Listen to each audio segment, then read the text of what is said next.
pembukaannya. Oke, Assalamualaikum warahmatullahi wabarakatuh. Selamat siang, salam sejahtera untuk kita semua. Yang saya hormati Ibu Dekan Fakultas Psikologi, yang saya hormati Mbak Debbie sebagai manajer riset, dan saya hormati Mbak Kristi, guru saya kebetulan. Guru saya juga waktu di program Pasca Sarjana. Dan teman-teman yang lain, teman-teman dari psikologi. Pertama, saya perlu disclaimer dulu barangkali ya, supaya tidak salah.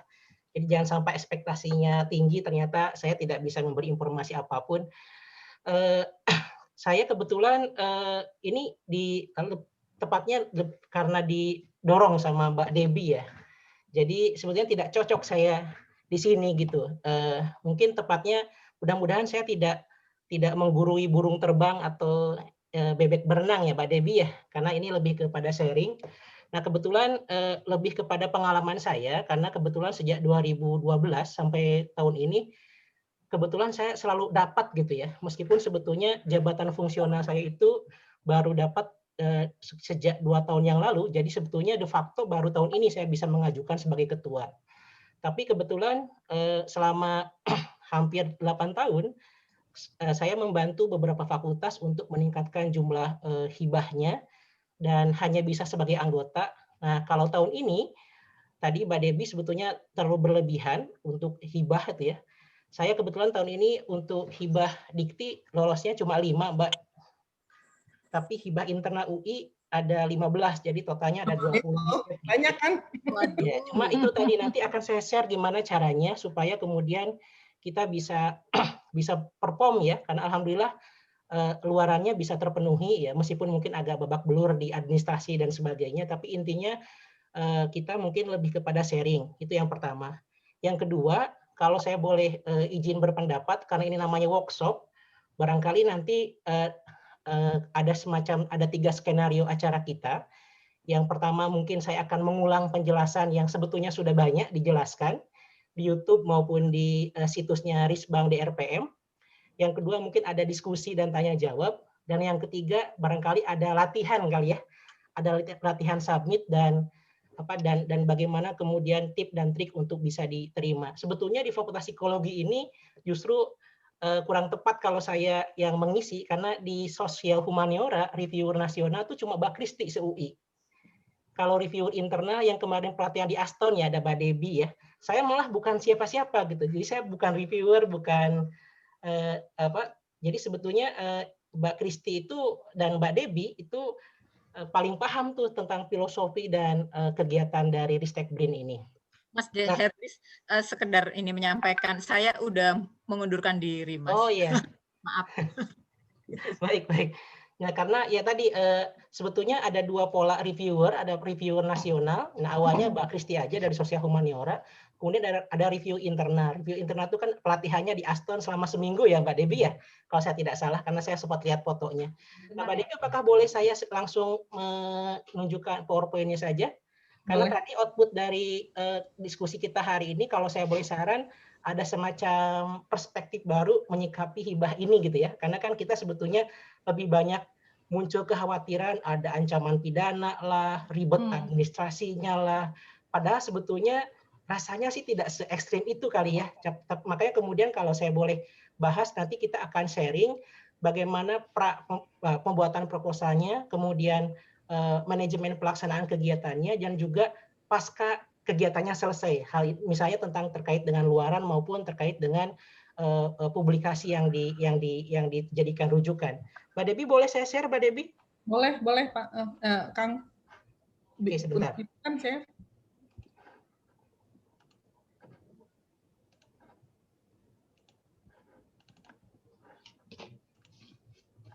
Oke, jadi ini saya menyampaikan dulu bahwa setelah dapat undangan ini saya mempelajari semua berkas yang ada. Maka kemudian tadi pagi saya sudah minta izin ke Pak Dede untuk meminjam beberapa materi beliau, dan ternyata karena bisa diakses publik, maka kemudian materinya sudah saya siapkan ke Mbak Debbie, sudah saya kirim, jadi mungkin nanti Mbak Debbie bisa share ke teman-teman yang membutuhkan. Nah, ini dokumen-dokumen yang Bapak Ibu kawan-kawan di psikologi yang bisa diperoleh. Yang pertama, Panduan Penelitian Pengabdian kepada Masyarakat edisi 13. sekitar 200 halaman dan sosialisasinya ada di YouTube 2 hari yang lalu. Kemudian di Ristekdin juga kemarin agak sedikit lebih maju, lebih progresif karena mereka sekarang meminta ada perspektif gender dalam sebuah riset. Jadi kemarin kalau tidak salah dari yang bicara itu dari FISIP, Ibu Dona Asteria kalau saya tidak salah diundang. Nah ini YouTube-nya nanti bisa dilihat. Yang kedua beberapa hari yang lalu Disbang UI itu juga mengadakan sosialisasi maraton di 3 rumpun. Nah ini linknya sudah saya siapkan, termasuk link YouTube dan panduan-panduannya. Dan yang ketiga yang saya anggap penting itu soal Permenq 2020 tentang biaya keluaran. Sebetulnya sudah ada Permenq baru 2021, tapi secara prinsip isinya sama saja gitu. Kenapa Permenq ini harus kita bahas? Karena banyak kekeliruan dalam memaknai dana ya. Nah, maka kemudian nanti saya perlu kita diskusi sebetulnya Permenq tentang standar biaya kelurahan itu seperti apa sih membacanya. Karena untuk Soshum, sebagai informasi, di Soshum itu malah dananya yang paling besar. Jadi beberapa kolega itu di misalnya Fakultas Hukum itu sampai dananya tuh 500 juta. Kemudian di Fakultas Ekonomi, satu riset itu sampai 300-400 jutaan. Dan ini secara nominal mengalahkan jumlah dana yang diperoleh di fakultas lain, termasuk rumpun kesehatan. Kenapa? Karena SBU-nya memang berbeda. Nanti mungkin kita bisa jelaskan. Nah, bahan-bahan ini, bahan-bahan yang hari ini saya siapkan sebetulnya hanya copy paste dari bahan-bahan yang sudah beredar, baik dari Dikti maupun dari Risbang UI. Jadi semuanya Bapak Ibu bisa melihat ke panduan ini, ke website ini, jadi nanti bisa di cross check atau bisa divalidasi jika perlu ada yang perlu diverifikasi. Nah, ini saya sedikit ingin mengulas dulu sebelum kita bicara filosofi dari kegiatan Ristek BRIN ini.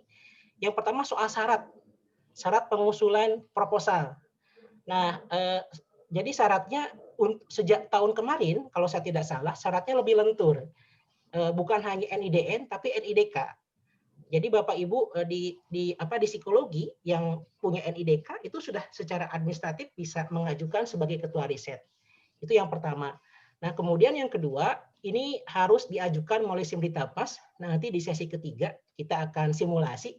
Saya nanti dengan Mbak Debbie ya akan simulasi submit Mbak Debbie ya. Karena kebetulan saya sudah mengisi di database-nya, jadi nanti kita tinggal latihan saja.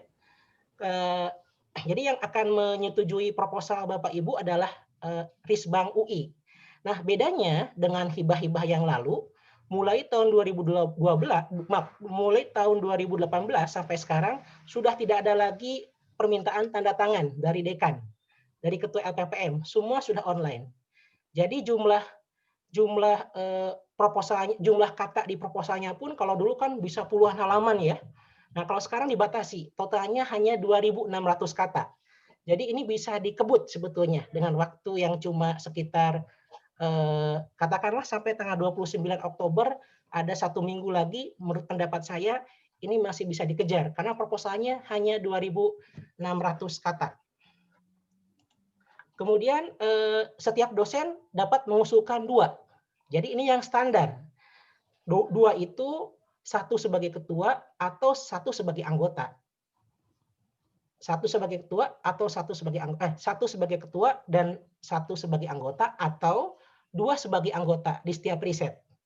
Kemudian karena sekali lagi ini fokus ke rumpun sosial humaniora di psikologi, ada aturan di mana kalau H-index Scopusnya plus minus 3 ke atas itu boleh mengajukan 4 hibah, di mana aturannya 2 sebagai ketua dan 2 sebagai anggota, atau 1 sebagai ketua, 3 sebagai anggota, atau 4 sebagai anggota. Nah, perbedaannya dengan panduan ke-12 maupun panduan 12 ada 2, 12A, 12B ya. 12A itu 2018, 12A itu 2019, 12B itu 2020. Nah, ini panduan baru. Ini ada afirmasi untuk untuk teman-teman yang H-index-nya di bawah 3 untuk Soshum atau di bawah 5 untuk Saintek, tapi dia harus punya paten yang terdaftar. atau memiliki karya seni monumental atau pernah terlibat dalam pembuatan naskah akademik. Nanti mungkin bisa disimulasikan gimana cara ngisinya. Misalnya Bapak Ibu Edge Index-nya 0 nih atau cuma 1, tapi ingin mengajukan 4 proposal. Nah, secara aturan kan tidak bisa karena Edge Index untuk sosum kan plus minus 3 ya, 3 ke atas gitu. Maka tapi Bapak Ibu punya naskah akademik. Nah, naskah akademik itu bisa kita submit dan itu oleh sistem akan di-generate Bapak Ibu boleh mengajukan 4 usulan. Nah, ini yang nomor 2 nomor 3 dan 4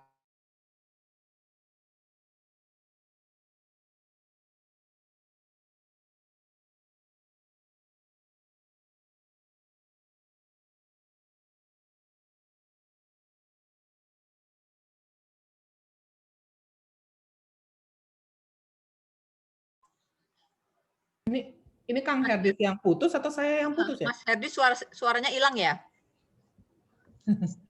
Kang Herdis. Iya Mas Herdisnya kayaknya sinyalnya ini jelek kayaknya. Nggak ada suara. Ya, sementara aku ngeliatinnya Mbak Tia nggak bergerak, jadi aku pikir aku yang hang. Iya, tadinya aku pikir aku. Mbak Tia juga hang berarti nih. Ini pakai ini nih, Mendikbud. Pakai Mendikbud punya kuota nih. Kok Shirley jadi host sekarang? Si Kame juga hilang nih. Halo. Nah, maaf. Saya kira internet saya aja yang tiba-tiba off. Iya. Ya, hilang suaranya. Terputus ya Bu ya? Terputus. Ya, barusan terputus. Baik, tadi sampai mana ya Bu? Maaf, saya lupa. Pasti nyerocos terus tuh. sampai paten Pak. Kang. Tadi sampai paten, jadi khusus untuk, boleh saya izin lanjutkan, khusus untuk pengajuan proposal pascasarjana yang dibuka untuk UI hanya yang doktor.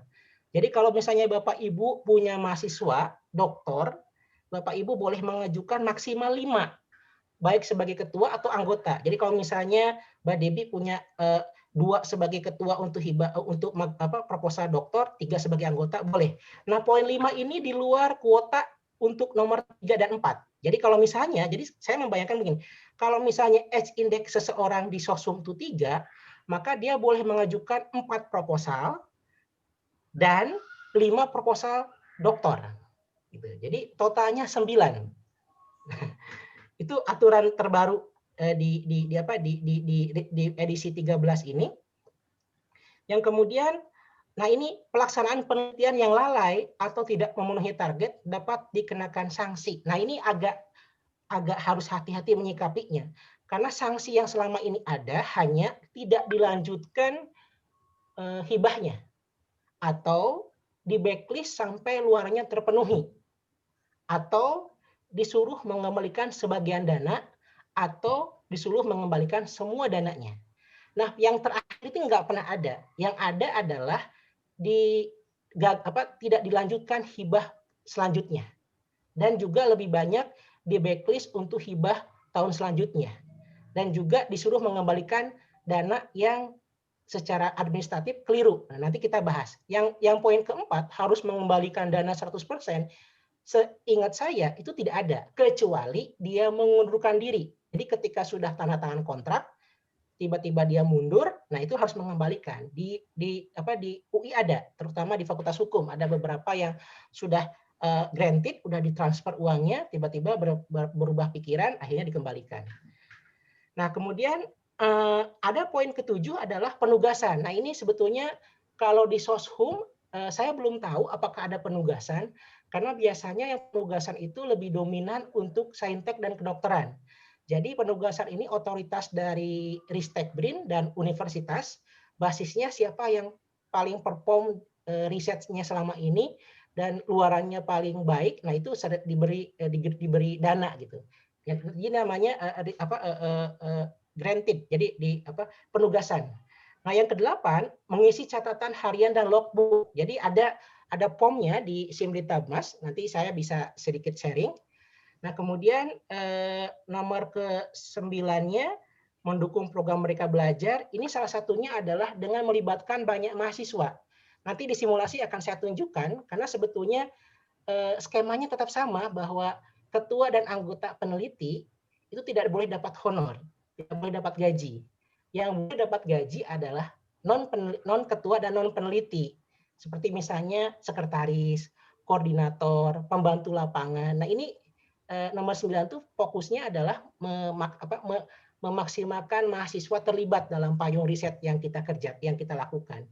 Kemudian nomor 10 SBK, nah nanti bisa kita jelaskan, dan nomor 11 itu acknowledgement di luaran yang dijanjikan. Selanjutnya, nah ini ketentuan umum tadi udah saya bahas, maaf redundant. Nah ini yang khas dari 2021. Jadi ada COVID, maka kalau Bapak Ibu ingin berencana menulis riset yang ada kaitannya dengan COVID, itu sepertinya akan diberi prioritas lebih dibandingkan yang lain. Maka kemudian Bapak Ibu boleh mengajukan isu terkait dengan COVID, karena di sini ada aspek sosial humaniora and systematic review untuk COVID. Nah ini yang spesial dari hibah 2021 untuk PTNBH dan untuk UI. UI itu agak beda lagi aturannya ya dengan buku panduan. Jadi sebetulnya buku panduan membantu tapi tidak bisa dijadikan rujukan 100% karena UI punya aturan internal. Aturan internalnya itu ditentukan oleh Dikti maupun oleh UI sendiri. Contoh, skema yang dibuka itu hanya ada 5. Karena ini Pangmas ya Bapak Ibu ya. Yang dibuka tuh hanya ada 5. Pertama skema PD, PD itu penelitian dasar. Yang kedua skema PT, PT itu skema penelitian terapan. Yang ketiga skema doktor, ya tadi yang maksimum kita 5. Kemudian, nah makna kompetitif nasional adalah kalau saya dengan bahasa yang sangat sederhana, ini yang review orang luar, gitu ya. Reviewernya reviewer nasional, reviewer sertifikasi nasional, dan direview oleh orang luar UI. Itu definisi yang paling sederhana. Kalau desentralisasi, ini informasi tahun ini mix antara review internal yang kemarin dapat sertifikat di Aston, di setiap fakultas kan menugaskan 2 orang kalau tidak salah. Yang kedua review eksternal, tapi yang ini tidak ada saya belum dapat konfirmasi apakah jadi polanya, karena selama ini desentralisasi itu reviewnya internal, bukan dari luar, gitu ya. Nah, jadi ada 5. Kenapa yang ketiga? Karena di panduannya salah. Jadi saya tidak masukkan. Jadi yang pertama skema penelitian dasar. Ya ini teman-teman sebagai dosen bisa mengajukan sini. Jadi semuanya bisa diajukan. Ini waktunya 2-3 tahun. Tidak ada yang mono. Tidak ada yang 1 tahun. Minimal 2, maksimal 3. Kemudian tadi penelitian terapan PT. Ini sama 2-3. Nah yang ketiga ini doktor. Karena yang doktor ini skemanya riset dasar. Nanti saya akan tunjukkan apa itu riset dasar, apa itu riset terapan. Ini maksimum 1 tahun. Minimal 1 tahun, maksimum 2 tahun. Nah di panduan keliru karena di panduan ditulisnya 1-3. Harusnya 1 tahun minimal, maksimumnya 2 tahun. Maaf. Yang kedua skema desentralisasi sama. Ada dasar, ada terapan. Ini 2-3 tahun. Nah, ini proposalnya. Jadi proposalnya sekali lagi sejak 2018 semua online. Nggak ada berbeda banget dengan sejak 2019 ya keliru. Berbeda banget dari tahun 2019 ke bawah yang sangat tebal proposalnya ya. Harusnya masukin CV lah, harus minta tanda tangan lah, harus minta materai lah. Ini nggak ada sama sekali. Jadi tidak ada tanda tangan dekan, tidak ada tanda tangan autor, pengusul, tidak ada tanda tangan anggota, semuanya online. Dan struktur proposalnya itu ini semuanya online submit. Jadi ada offline-nya di submit. Yang betul-betul ngisi online itu di bagian awal ini dan juga di RAB. Nah ini nanti RAB yang harus kita jelaskan, agak ribet RAB-nya ya, malah lebih ribet RAB-nya daripada proposalnya. Nah, jadi ini anatomi dari proposal skema baru dari 2019 sampai 2021, formatnya seperti ini.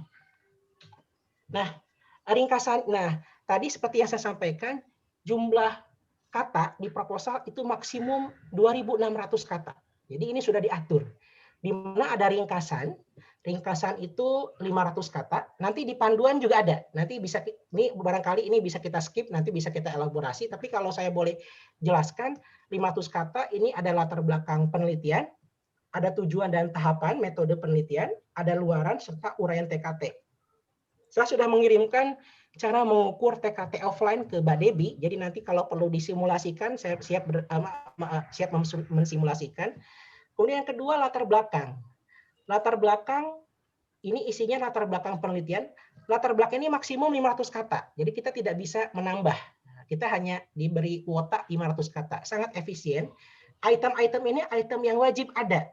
Jadi misalnya berisi latar belakang, kemudian permasalahan yang akan diteliti, tujuan khusus, urgensi penelitian, dan juga spesifikasi khusus terkait dengan skema penelitian. Nanti misalnya ada penjelasan ini skema dasar, maka TKT-nya TKT berapa. Nah, yang bagian ketiga adalah tinjauan pustaka. Tinjauan pustakanya hanya ada 1000 kata dan fokusnya kepada state of the art atau peta jalan dari bidang yang diteliti. Nah, kita nanti akan jelaskan gimana caranya membuat state of the art, gimana caranya membuat roadmap, dan semua ini sebaiknya dibuat dalam bentuk JPEG. Karena nanti kita tinggal insert di proposal kita. Kemudian yang selanjutnya referensi, biasa referensi dari jurnal dan sebagainya, kemudian sumber referensi 10 tahun terakhir. Nah, bagian keempat adalah metode penelitian, ini dibatasi 600 kata. Dibatasi 600 kata. Di sini harus ada seperti yang biasa Bapak Ibu lakukan di karya ilmiah ya, di skripsi, tesis, disertasi atau jurnal, tapi hanya dibatasi 600 kata, sekitar setengah halaman barangkali ya. Nah, nanti yang wajib itu harus ada diagram alir. Diagram alir itu proses mencapai penelitian. Jadi ada gambar-gambar. Mungkin nanti kita bisa sharing gimana contoh-contoh diagram alir penelitian. Kemudian juga yang paling penting ada indikator capaian. Jadi ngapain aja sih tahun ini, ngapain aja tahun depan, dan apa yang harus kita capai dan selanjutnya dan sebagainya. Dan jangan lupa di metode penelitian ini harus ada tambahan sekarang versi yang baru ini harus ada tambahan semacam kolom pembagian tugas. Jadi ketua 1, anggota misalnya 1, nanti tenaga pendukung, apa tugas-tugasnya. Ini dibuat dalam kolom khusus. Barangkali kalau saya boleh saran, nanti modelnya seperti digipekkan, seperti roadmap atau dan juga seperti diagram alir. Nah, ini literatur jadwal penelitian. Jadwal penelitian ada di proposal. Ada di proposal. Biasanya mulainya itu Maret sampai Desember. Jadi kalau Bapak Ibu risetnya 3 tahun, maka dibuat tiga jadwal. Tahun pertama, barangkali ini tahun pertama, tahun kedua, tahun ketiga. Ada tiga jadwal seperti ini. Nah, pelaksanaannya berdasarkan pengalaman tahun-tahun terakhir ini, mulainya hanya dari bulan Maret sampai bulan Desember. Jadi ini boleh modelnya seperti ini atau boleh langsung 3-12 gitu ya. Bisa seperti itu. Ini tidak terlalu substansial karena tidak ada kepastian. Kan yang jelas tidak mungkin mulai dari Januari kecuali yang sifatnya studi literatur atau persiapan. Nah, ini data pustakanya juga modelnya dengan angka. Nanti kita akan jelaskan skenario seperti apa. Saya menyarankan modelnya semakin lengkap literatur semakin baik. Maksudnya ada halamannya, ada doainya gitu ya, semacam versinya EPA lah ya, barangkali kalau di artikel Bapak Ibu yang sering dibuat gitu. Nah, ini roadmap. Jadi kenapa roadmap ada? Karena si reviewer, nah Mbak Debbie sebagai reviewer itu akan ngecek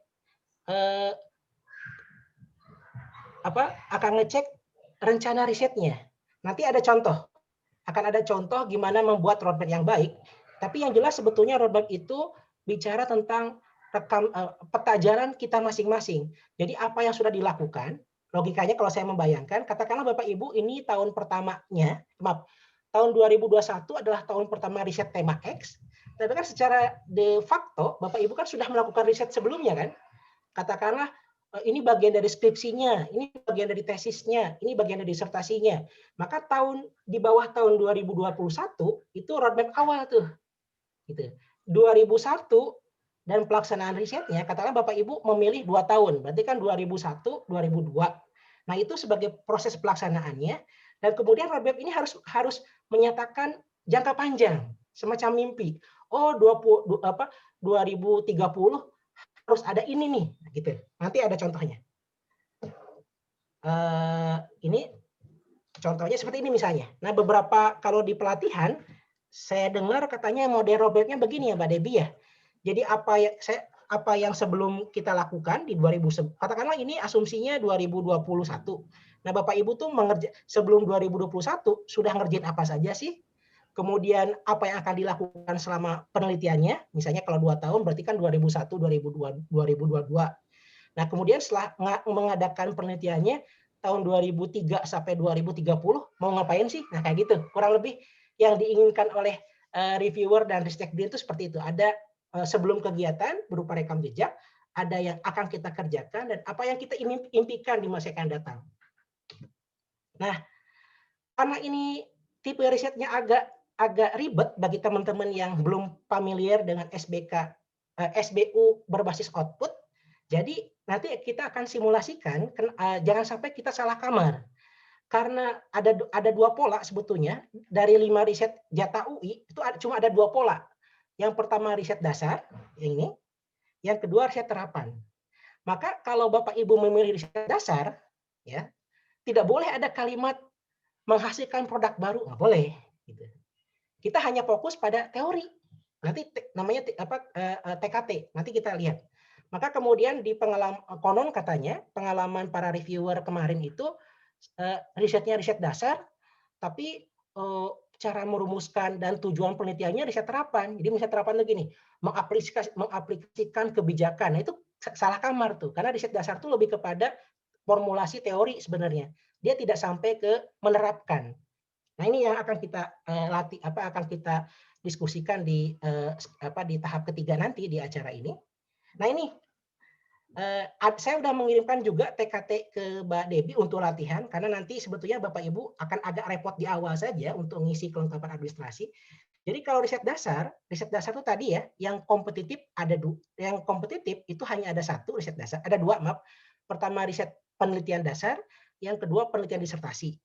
Kalau untuk desentralisasi, riset dasar adanya di PDUPT, penelitian dasar unggulan perguruan tinggi. Nah, maka kemudian yang ini Bapak Ibu, yang warna merah inilah area bermain bagi yang riset dasar. Maka nanti dalam strategi merumuskan tujuan penelitian, novelty, dan sebagainya, maka harus bermain di level ini, di level 1 sampai 3 ini. Tidak boleh kemudian sebaliknya, misalnya Bapak Ibu ingin riset terapan nih, tapi tujuan penelitiannya membuat konsep, merekonstruksi teori. Nah, itu keliru tuh. Ya. Nanti kita akan simulasikan. Jadi memang ini agak sedikit repot, sedikit gitu ya. Nanti barangkali di sesi ketiga kita bisa saling belajar untuk gimana mengisi TKT supaya sesuai dengan apa yang diinginkan oleh Bapak Ibu semua.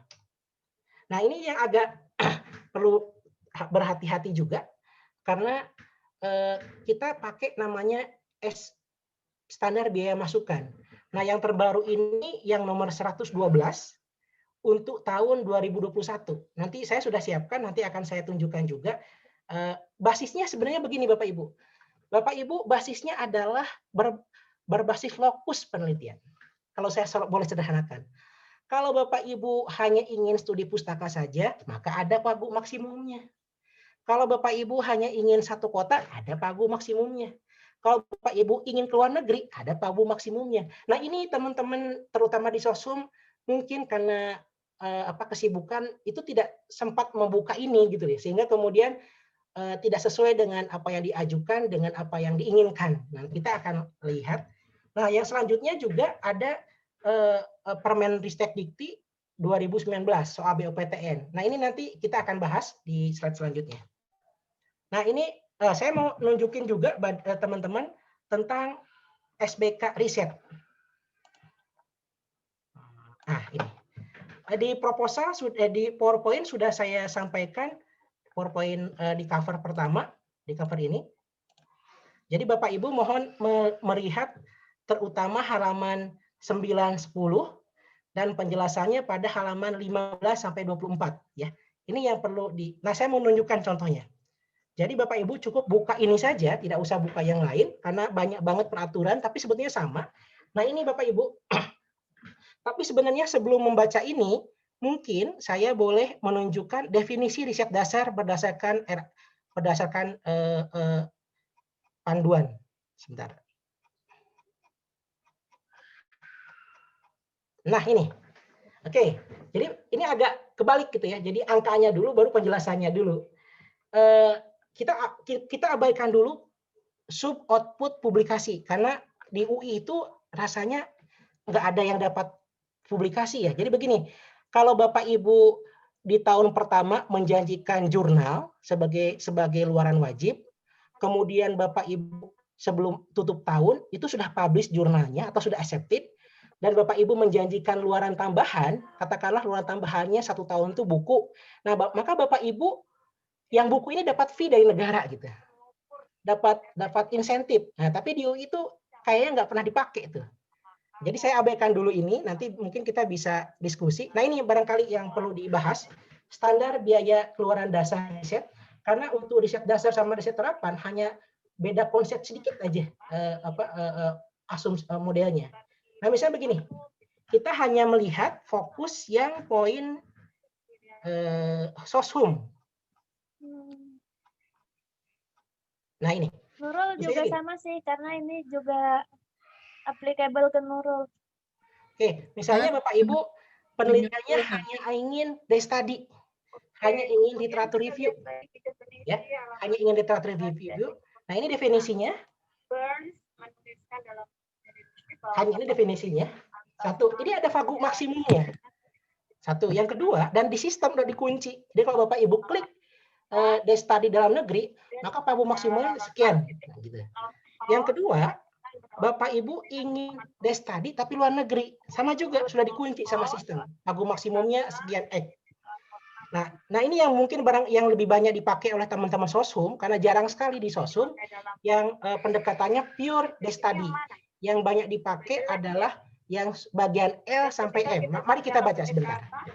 Jadi kalau basisnya sekali lagi, basisnya adalah lokus. Objek penelitiannya kurang dari 5. Jadi 1 sampai 4 itu masuk ke SBK dasar skema kecil. Maka kemudian konsep metodenya misalnya survei etnografi ini ya. Ini metodenya. Itu satu. Yang kedua, SBK dasar menengah. SBK dasar menengah itu lokasi penelitiannya 5 sampai 10. Ini anggarannya berbeda. Ini kalau tidak salah anggarannya untuk skema baru tuh 480 juta maksimum. Kemudian yang N ini skema besar. Ini lokus penelitiannya lebih dari 10 lokasi. Jadi nah pertanyaannya atau langsung aja ke kepemimpinan transformatif. Mas Herdis, maaf, kayaknya ada suara deh, Mas. Bisa di-mute. Kame boleh di-mute semua nggak, Me? Oke. Baik, saya lanjutkan teman-teman. Jadi yang N ini fokusnya lebih dari 10 kota. Nah, pertanyaan gini, apakah Depok, Jakarta, Bekasi, Tangerang secara itu bisa dikategorikan kota? Kalau pendapat saya bisa. Jadi misalnya Bapak Ibu mau Jabodetabek nih, tulis aja Jakarta, Bogor, Tangerang, Bekasi, kemudian ya pokoknya karena basisnya adalah kota. Basisnya adalah lokasi, bukan kesatuan ekologi seperti Jabodetabek atau enggak, dan bukan juga provinsi. Jadi Jakarta, Bogor, Depok itu lokasi yang berbeda gitu, tidak bisa dikatakan itu bagian dari Jabodetabek, maka kemudian itu 3 lokasi. Nah, ini untuk yang skema besar di atas 10 kota. Kemudian yang luar negeri ada juga, yang luar negeri itu mau ke misalnya mau Timor Leste ya beda lagi. Gini, maaf saya keliru. Bapak Ibu mau ke Timor Leste, yang satu lagi mau ke Malaysia, berapa pagu anggarannya? Sama. Mau ke Timor Leste, mau ke Amerika, mau ke Eropa, mau Amerikanya 3 kota, mau ke Amerika mau ke Eropanya 5 negara, tetap aja SBK-nya adalah SBK luar negeri. Jadi sama antara saya mau penelitian ke Timor Leste dengan saya mau penelitian ke 5 negara di Eropa. Itu sama pagu maksimumnya. Nah, yang terakhir skema riset dasar teori. Nah, ini saya mau lanjut lagi ke tadi, ke halaman sebelumnya yang mengenai angkanya. Nah, ini yang kelemahan kita itu di sini. Kita tidak prepare, belum cek ini, sehingga kemudian agak bingung gitu, padahal sebetulnya ini basisnya adalah kota. Bentar. Nah, ini. Nah, tadi kembali ke tadi ya. Bapak Ibu misalnya penelitiannya ingin case study aja nih, ya. Nah, ini. Ingin case study aja. Maka pagu maksimumnya 120 juta dan udah dikunci. Di Simlitemas udah dikunci pagu minimalnya berapa, pagu maksimalnya berapa. Nah, yang kedua, kalau luar negeri case study itu langsung ada. Nah, yang paling besar ini nih, nomor N. Jadi dalam studinya dalam negeri, tapi di atas 10 kota, totalnya 665. Dan ini berbeda dengan non-soshum. Maka sebetulnya SBK ini sangat soshum banget. Saya mau buktikan sedikit. Nah, coba kita lihat nih ya. Ini, Kang Herdis, gedein ya, dikit dong itunya. Apa besarnya ya, skinnya tuh? Prof, ya. Iya, kicil kali. Ya, maaf ya, Prof. Segini kelihatan, Prof? Ya, lumayan banget. Nah, saya besarin lagi deh. Ya. Maaf ya, Prof, nanti saya bisa sharing. Nah, ini ya, Prof ya. Nah, ini misalnya, saya mau buktikan betapa kemudian soshum ini sangat dimanjakan oleh SBK Kemenq 2017 sampai 2021. Misalnya ini teman-teman, ini kawan-kawan yang bermain di rumpun kesehatan. Bayangin. Rumpun kesehatan, farmasi, maksimumnya 307 juta. Nggak peduli dia mau 100 kota, nggak peduli dia mau keluar negeri, pagunya segini. Gitu. Kalau misalnya teman-teman Fasilkom, pagu maksimalnya 90 juta. Udah, nggak bisa, dia nggak bisa ngapa-ngapain lagi. Tuh. Makanya tren soshum itu sebetulnya dananya paling ajaib, paling besar-besar gitu ya. Fakultas Hukum aja satu orang tuh bisa 450 juta, bingung tuh gimana ngabisinnya gitu ya. Nah, ini untuk yang non soshum. Nah, kita bandingkan. Jadi maksimum kan 307 juta ya untuk rumpun kesehatan. Atau maaf, bukan untuk rumpun, saya keliru. Untuk riset fokus kesehatan dan obat. Nah, kita bandingkan nih dengan soshum. Nah, soshum udah 2 kali lipat. Jadi misalnya Prof Preda mau penelitian 11 kota, berarti Prof Preda itu boleh mengajukan 665 juta nih pagu maksimumnya. Tapi jangan lupa, yang diajukan belum tentu yang disetujui. Nah, itu biasa ya. Itu biasa ya. Tapi maksudnya dalam konteks anggaran, riset SBK ini sangat pro soshum nih. Karena pilihan soshum banyak banget. Nah, antara skema dasar dengan skema terapan beda tipis, nggak terlalu besar sih perbedaannya. Hanya beda kepada fokus risetnya. Tadi, kalau riset dasar fokusnya adalah formulasi teoretik, rekonstruksi teori, membuktikan model, membuat model gitu ya. Tapi kalau terapan mengimplementasi jadi kebijakan, nah itu terapan tuh. Oke, saya izin kembali ke tadi. Kira-kira kenapa ya pertimbangannya ya? Apa karena kita manusia dan banyak manusia dan riset kesehatan tuh lebih banyak di lab ya? Kurang tahu, Prof. Kira-kira reasonnya itu di luar radar saya, Prof. Cuma ada isu-isu aja. Oke, ini contohnya tadi ya. Ini ada ringkasannya, Bapak Ibu, ringkasannya. Outputnya adalah laporan. Nah, tapi laporannya beda. Laporan yang dimaksud adalah luaran. Jadi laporan kegiatannya hanya di-upload. Dan sekarang laporannya simpel banget. Sudah 2 tahun ini laporan paling cuma 2 halaman. Kita nggak lagi tuh ngumpulin berhalaman-halaman sampai dulu tuh kan kalau kita ngumpulin ke DRPM tuh Bapak Ibu mungkin masih ingat ada yang 100 halaman bergepok-gepok, nggak ada sekarang. Kita upload. Dan jangan lupa, ini yang menarik nih. Sebetulnya konsepnya ini adalah riset berbasis output. Jadi kalau output terpenuhi harusnya nggak ada tuh laporan keuangan. Adanya adalah rekapitulasi keuangan. Cuma DRPM bagus. Dia menyiapkan, meminta kita untuk mengumpulkan karena tetap akan ada audit. Nah, tapi informasinya audit itu hanya dipergunakan untuk pertama random, yang kedua bagi yang luarannya tidak terpenuhi itu di audit tuh. Makanya teman-teman Fakultas Teknik itu rata-rata malah hanya upload rekapnya saja. Si berkas kwitansi aslinya di rumah tuh. Meskipun akhirnya tetap diminta karena untuk rekap aja, untuk arsip. Maksud saya adalah karena ini sekali lagi SBK-nya SBK berbasis output, maka sebetulnya yang dikejar adalah output, proses untuk mencapai output berupa administrasi, kwitansi sebetulnya penting, tapi bukan yang utama gitu. Nanti kita akan jelaskan. Nah ini riset terapan sama juga formatnya, hanya beda-beda tipis. Kayak tadi ya Prof Reda misalnya, tadi kan di riset terapan itu kan yang paling besar untuk skema dasar kan 348. Nah ini 448. Bayangin, yang SOSHUM keluar negeri sekali aja udah 640 juta tuh. Gitu. Jadi memang berbeda jauh banget antara anggaran untuk SOSHUM dengan anggaran non SOSHUM. Nah, ini yang belum dicabut sampai sekarang. Tadi saya sudah tanya BOPTN itu apa sih maksudnya? Nah, BOPTN itu begini. Kan misalnya Mbak Debbie mau mengadakan riset PDUPT. Outputnya kan wajib jurnal ya. Seminar itu hanya proceeding atau seminar itu hanya luaran tambahan. Nah, sebaiknya ini dihindari. Saya ulang, sebaiknya ini dihindari nih, karena kegiatan Mbak Debbie itu fokusnya ke jurnal, bukan ke seminar. Seminar itu atau proceeding itu luaran tambahan. Maka di sini ada tuh. Nah, ini sudah dibahas berkali-kali ya. Mana ya? Nah, ini poin D. Pelaksanaan penelitian maupun seminar hasil penelitian ini nggak boleh nih. Jadi maksudnya kalau tadi kita mau perjalanan dinas untuk diseminasi nggak boleh tuh, karena output kita bukan proceeding, bukan diseminasi, output kita adalah artikel.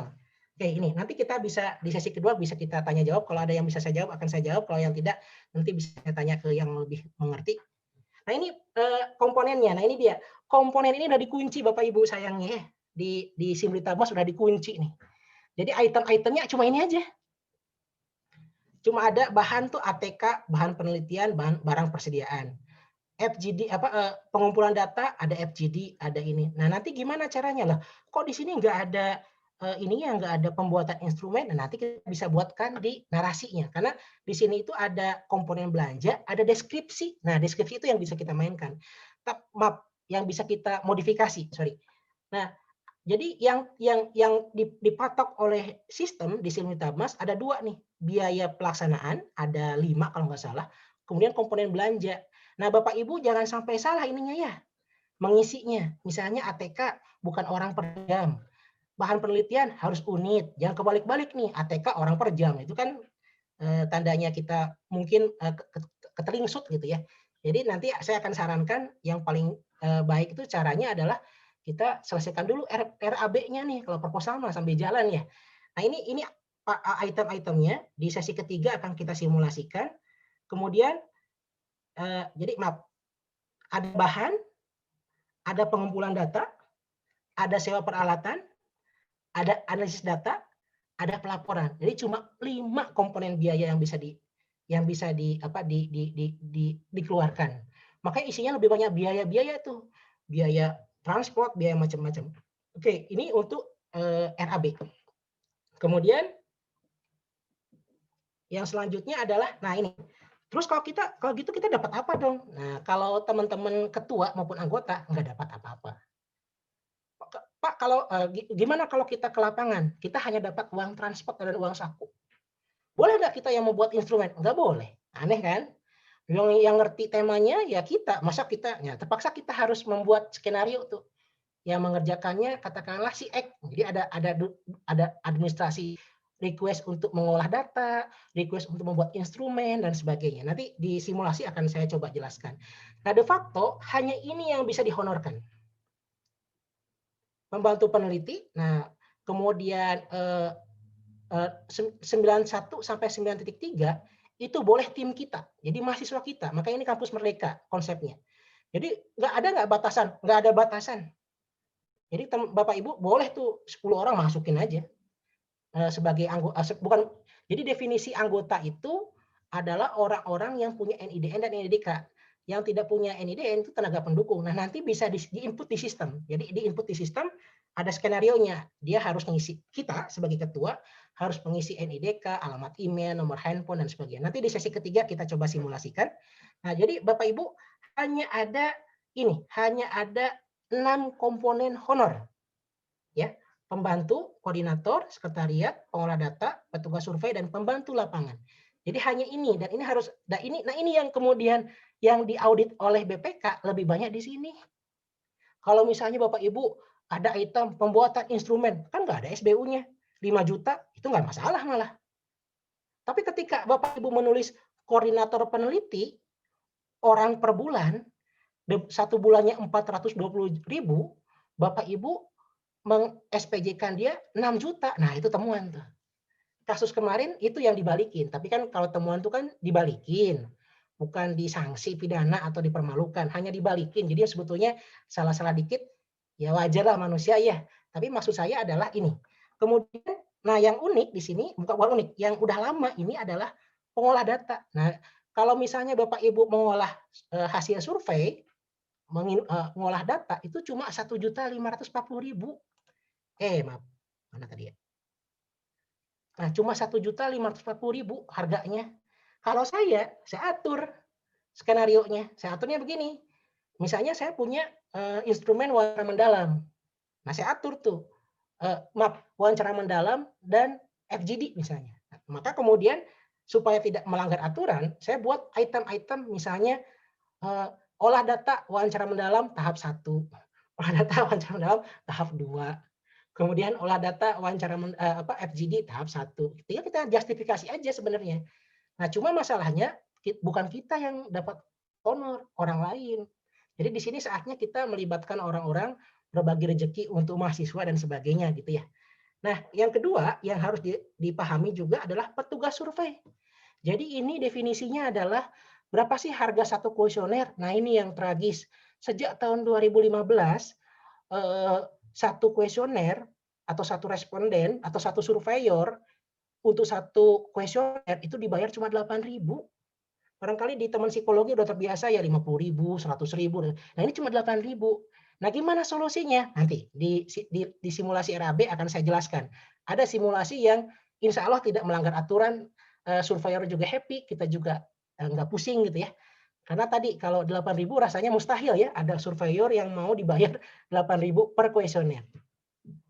Kemudian selanjutnya, nah ini versi DRPM, jadi kita versi Risbang, jadi kita diminta untuk melakukan self judgment atau quality control. Yang pertama judulnya menarik, jadi mencerminkan kebaruan dan keunggulan sesuai dengan skema yang dipilih. Yang kedua roadmap-nya tadi kita sudah sedikit bahas, nanti kita akan elaborasi. Yang ketiga metodologi yang paling paham Bapak Ibu sendiri, tapi tadi dibatasi dengan pertama jumlah kata hanya 600 kata, yang kedua harus ada flowchart JPEG, dan yang ketiga ada distribusi pekerjaan, siapa berbuat apa. Kemudian jadwal tadi juga udah ada kita jelaskan. Kemudian ada connect sistematik antara ringkasan sampai ke referensi itu ya 2.600 kata. Ada tim, ada RAB. Nah DRPM konon katanya akan membantu karena DRPM ini DRPM lagi. Risbang katanya akan membantu menyediakan dana 10% dari total anggaran. Mungkin konsepnya adalah, saya tidak tahu juga karena belum diinformasikan, tapi modelnya adalah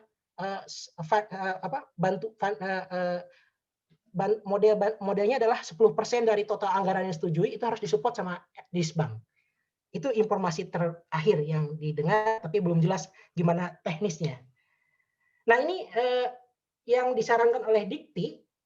Jadi ada kriterianya, jangan sampai salah paham, bisnis prosesnya, nanti di sesi ketiga kita akan simulasi, kemudian saran kita siapkan dulu offline-nya, karena memang proposalnya yang Word itu memang offline, di-upload.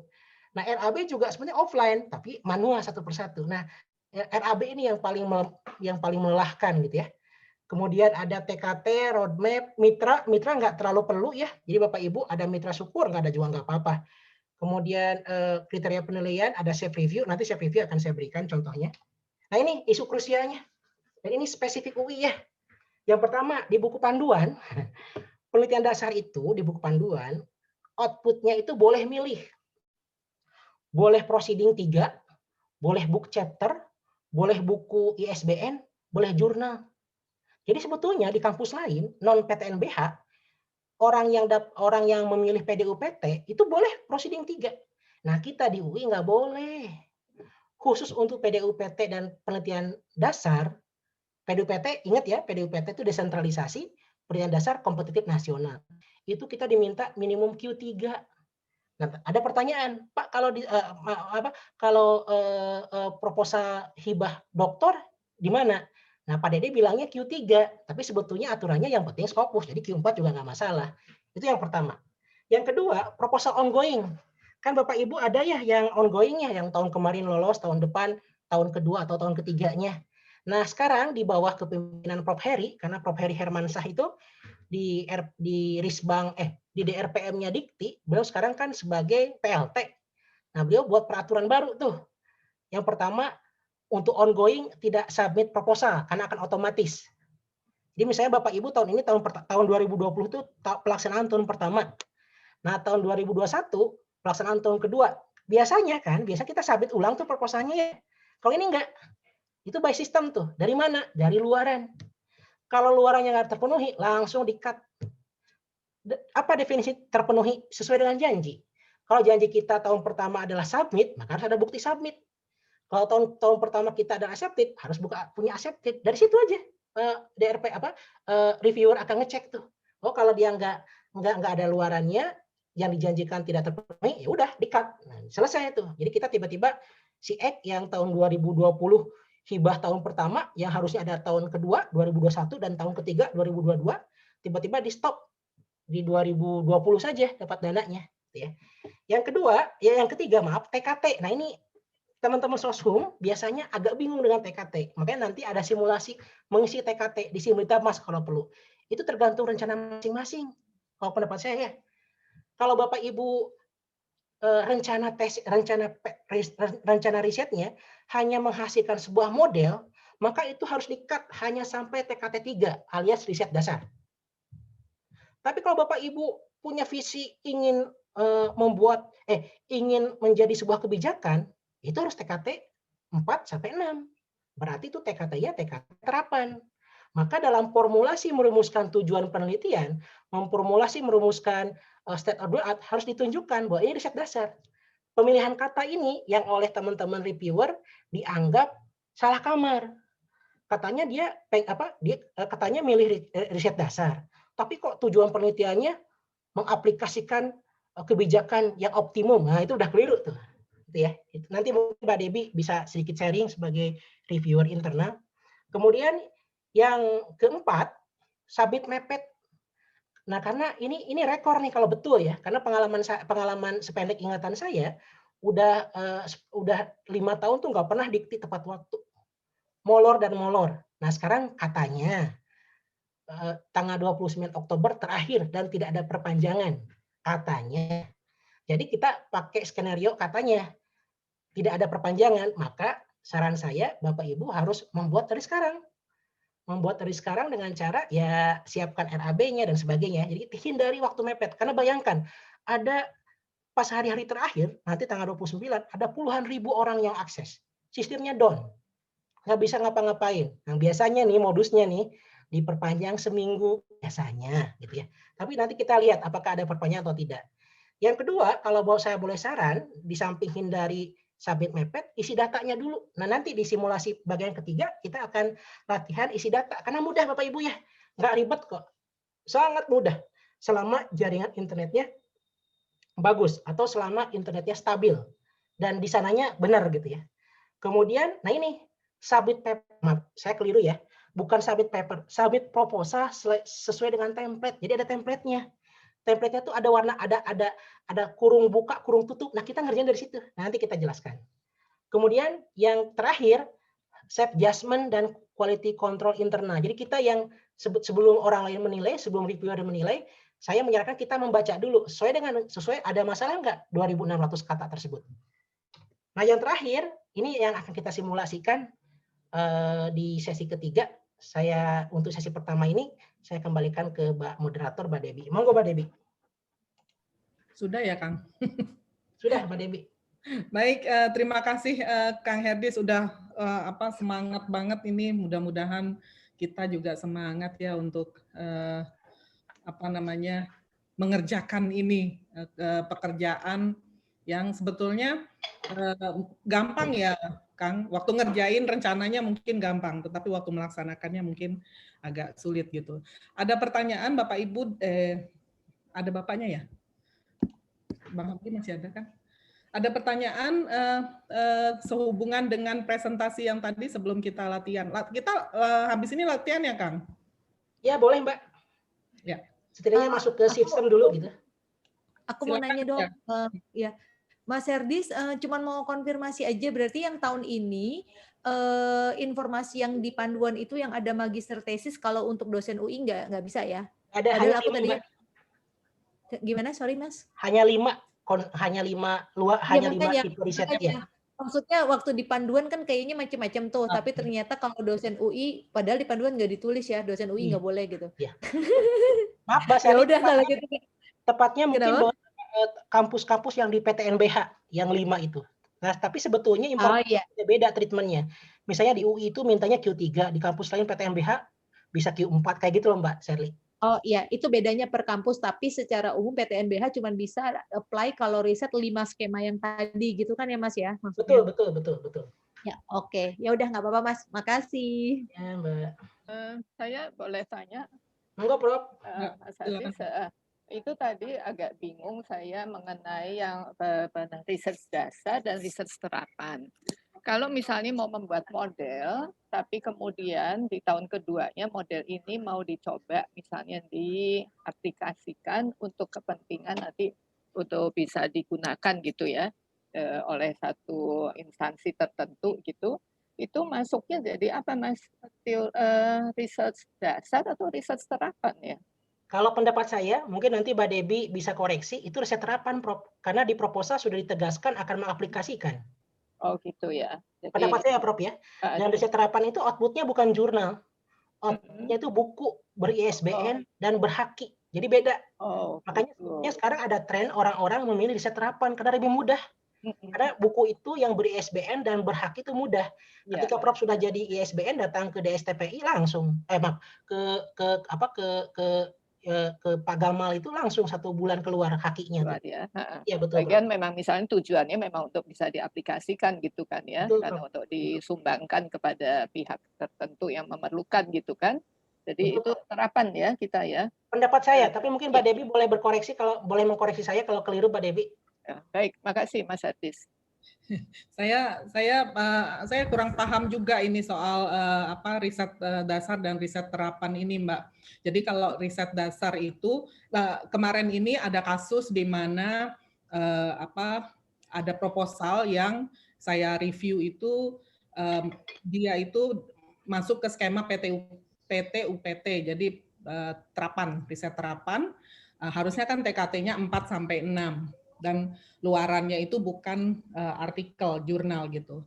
Tapi kemudian ya itu saya review dan saya berikan catatan bahwa ini sebetulnya bukan PT-UPT tapi PD-UPT gitu. Ya, betul. Karena luarannya yang tetapi luarannya dia janjikannya artikel gitu. Nah, salah kamar itu namanya, Mbak. Dia salah kamar.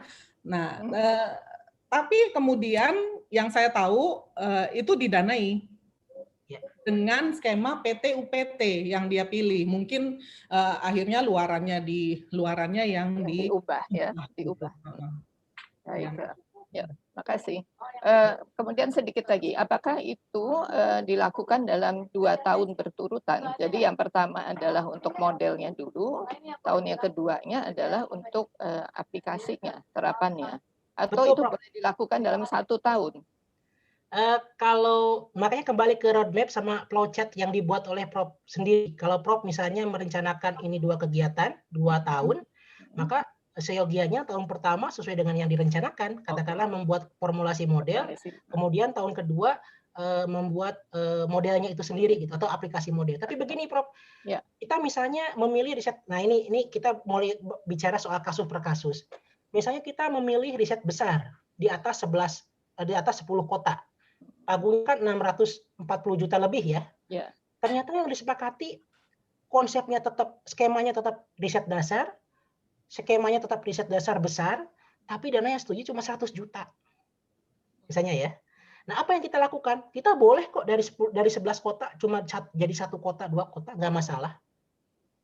Nggak masalah, Prof. Karena tadi akhirnya tidak lagi dicek apakah benar Prof itu melakukan di 11 kota. Enggak begitu caranya. Jadi apa yang dikerjakan, apa yang direncanakan, apa yang dikerjakan itu tidak ada masalah. Yang penting apa yang dilaporkan, apa yang dikerjakan itu yang dilaporkan dan apa luarannya.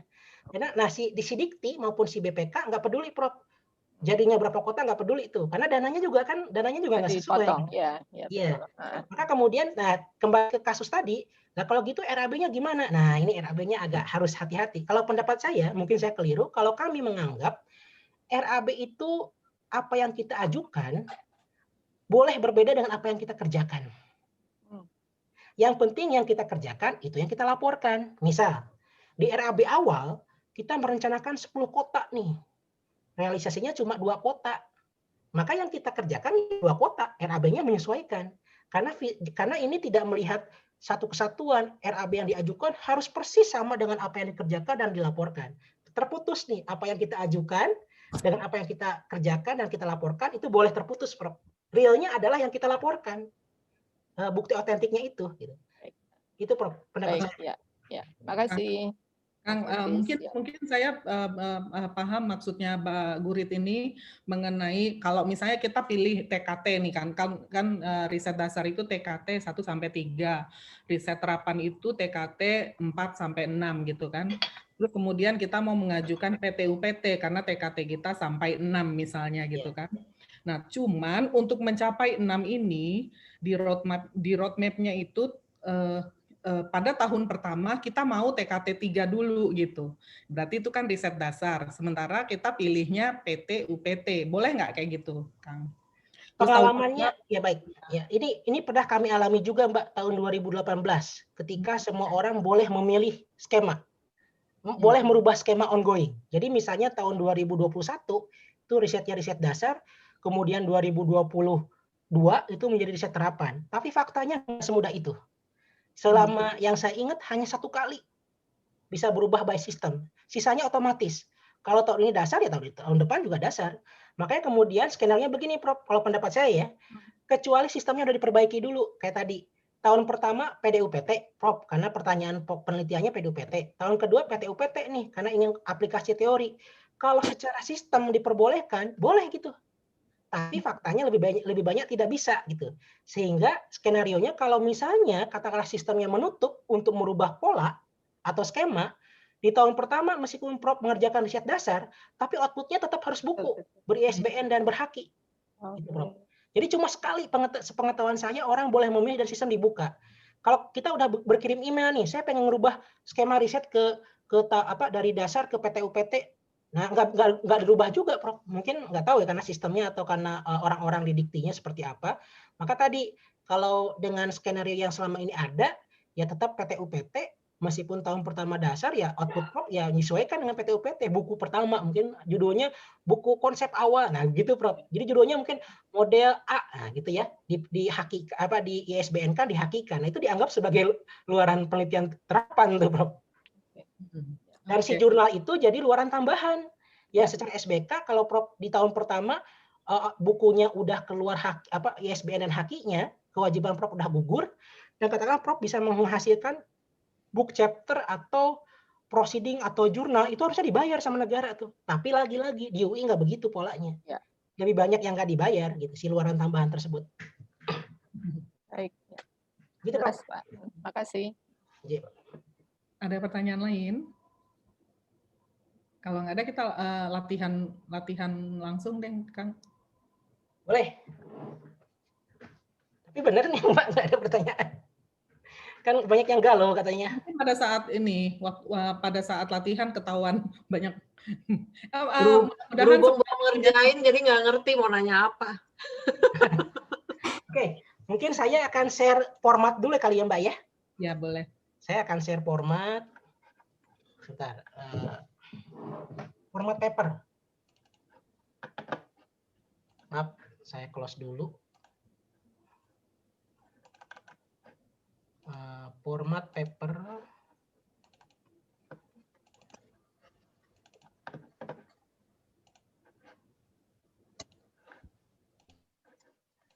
Nah, ini formatnya. Jadi Bapak Ibu mau riset apapun, mau riset mau penelitian disertasi, penelitian dasar, penelitian terapan, PDUPT, PTUPT, formatnya hanya begini. Ya. Jadi Bapak Ibu ngerjainnya cuma begini. Nah, ngerjainnya adalah dari sini. Diawali, jadi proposalnya Nah, di akhir gini. Nggak boleh kemudian kita buat di sini nih, atau ini dihapus. Nggak bisa. Jadi kita ngerjainnya dalam kurung ini.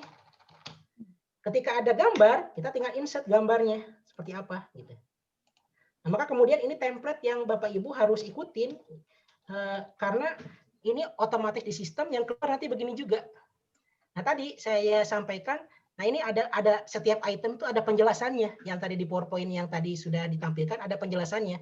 Ada ringkasannya harus pas, kemudian latar belakangnya ada, kemudian tinjauan pustakanya ada keharusan bagan roadmap dalam bentuk JPEG gitu ya. Kemudian ini juga ada flowchart, diagram flowchart dalam bentuk JPEG. Ini udah kita buat deh tahun-tahun tadi. Misalnya karena mulai Maret, kita mulai Maret ini. Nah, kalau Bapak Ibu melakukan cuma 1 tahun, misalnya penelitian doktor, ya 1 tahun yang diisi. Kalau Bapak Ibu melakukan 2 tahun, maka 2 tahun yang diisi. Nah, yang terakhir data pustaka. Karena modelnya adalah misalnya di latar belakang misalnya. A pakai gini. A kayak gini ya. Maaf. Nah, ini misalnya, maka di sini nanti kita pakai pakai angka 1 seperti tadi contoh.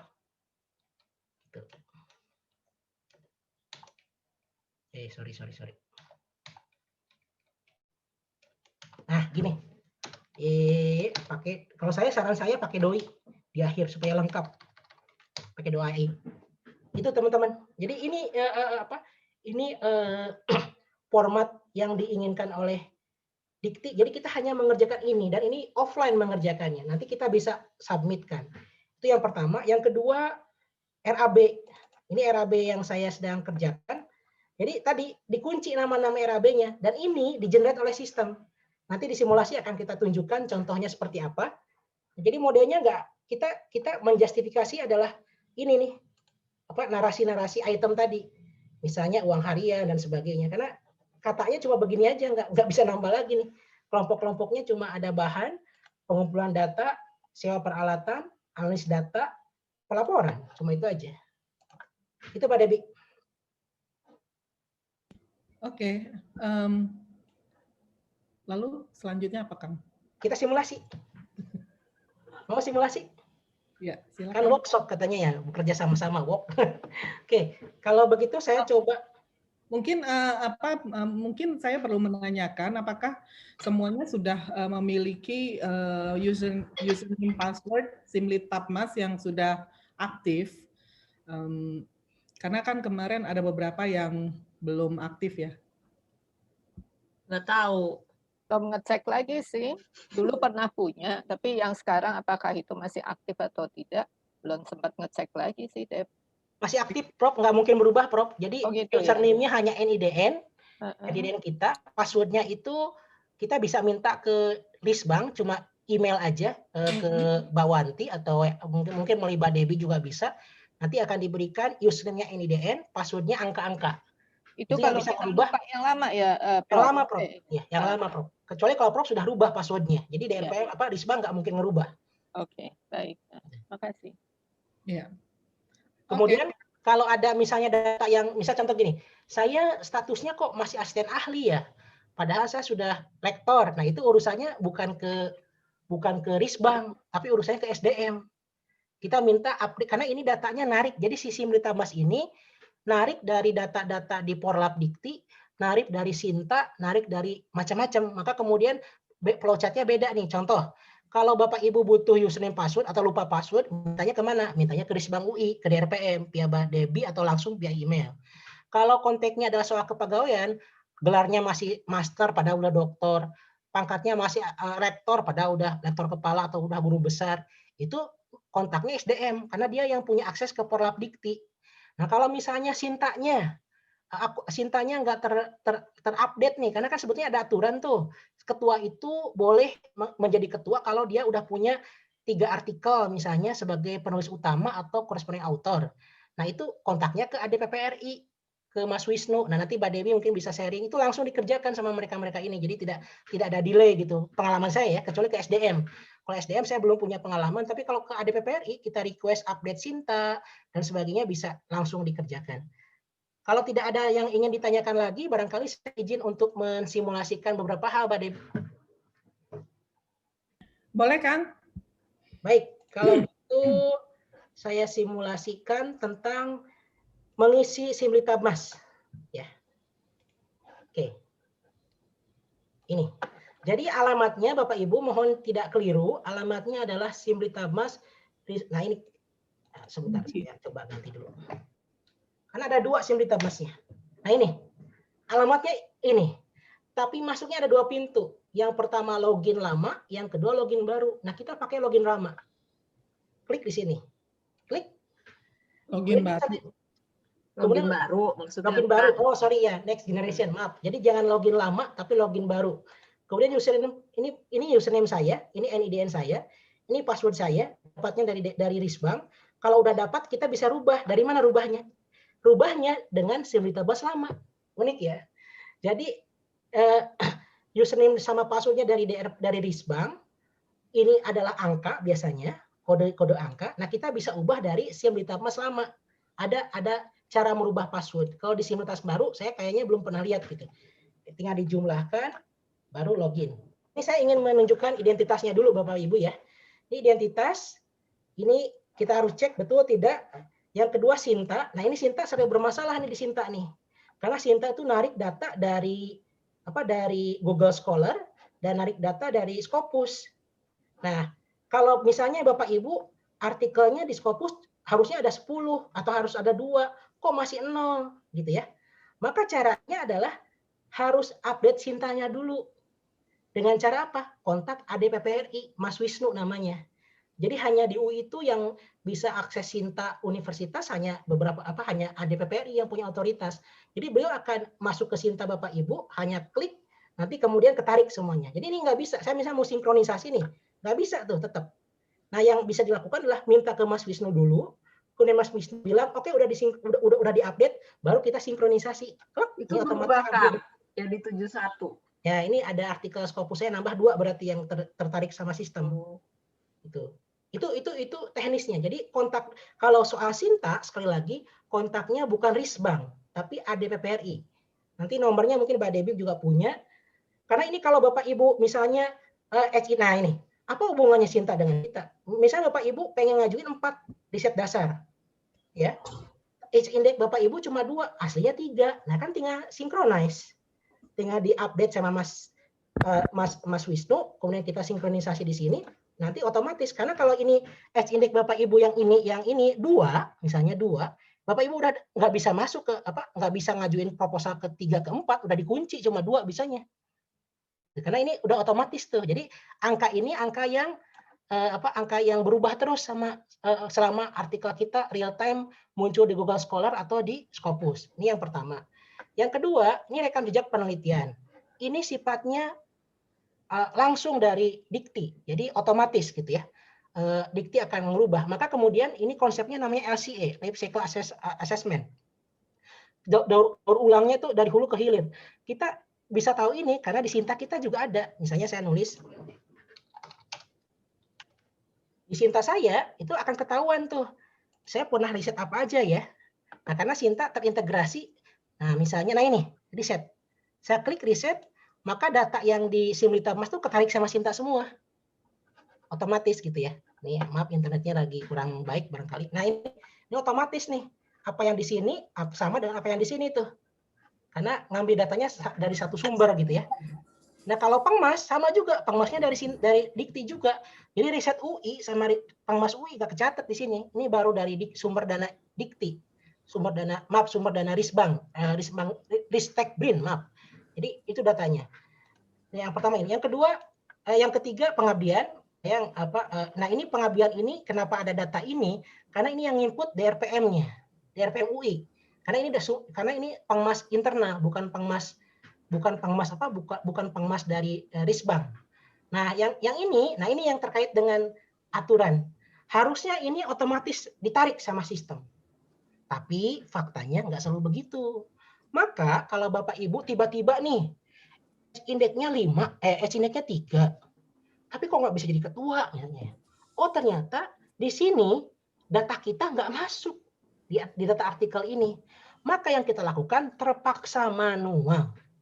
Kita cuma upload data baru, judulnya apa, nama jurnal, jenis publikasi, tahun publikasi, URL, kemudian unggah artikel kita. Nah, baru nanti bisa tuh.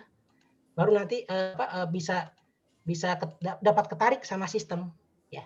Sama juga dengan artikel proceeding. Artikel proceeding ini kita nggak muncul nih, maka yang kita lakukan sama juga, data baru ini diinput manual, nggak bisa otomatis nih. Sama dengan buku. Nah, yang beda adalah tadi karya monumental atau naskah akademik. Caranya, dan ini hanya ada di panduan baru 2021. Caranya kita isi manual. Data baru, ya udah. Saya terus terang nggak tahu ya, misalnya kan ini nih penulis buku. Saya nggak tahu nih apa definisi penulis buku kumpulan puisi apakah termasuk karya monumental. Kalau karena di sini ada itemnya ya harusnya bisa dong. Saya misalnya klik kemudian nasional misalnya tahun pelaksanaan 2020, ada deskripsi, ada link, udah nanti otomatis masuk ke data kita. Karena karya monumental dan naskah akademik itu ekuivalen dengan H-index di atas 3. Jadi kalau Bapak Ibu H-index resminya 0, tapi punya naskah akademik yang jadi landasan undang-undang atau jadi contoh gini, atau jadi landasan peraturan daerah. Nah, di sini ada nih undang-undang peraturan daerah tuh bisa jadi undang-undang, jadi peraturan daerah, naskah akademiknya yang buat Pak Debi misalnya. Ini diupload URL-nya dan sebagainya, ada pejabat penerima naskah, tanggal penyerahan dan sebagainya. Nah, nanti otomatis datanya ketarik, ada verifikasinya cepat. Nanti Bapak Ibu yang H-index 0 itu ekuivalen dengan H-index 3. Jadi boleh mengajukan 4 proposal riset sebagai ketua 2, sebagai anggota 2, atau ketua 1, anggota 3, atau 4 sebagai anggota. Nah ini. Oke, ada pertanyaan dulu teman-teman untuk teknis ini? Kok keluar lagi ya? Karena waktunya batasannya 15 menit, 20 menit. Nah ini, waktunya cuma 30 menit ini. Nah, kita harus harus berlari, makanya modelnya adalah kita harus menyiapkan offline-nya dulu untuk proposal dan RAB manual dulu sebelum kita submit. Mbak Debi, barangkali ada pertanyaan Mbak Debi? Ada pertanyaan Bapak Ibu sehubungan dengan Simlit Tapmasnya sendiri? Oke, kalau tidak ada kita langsung ya. Ya, silakan.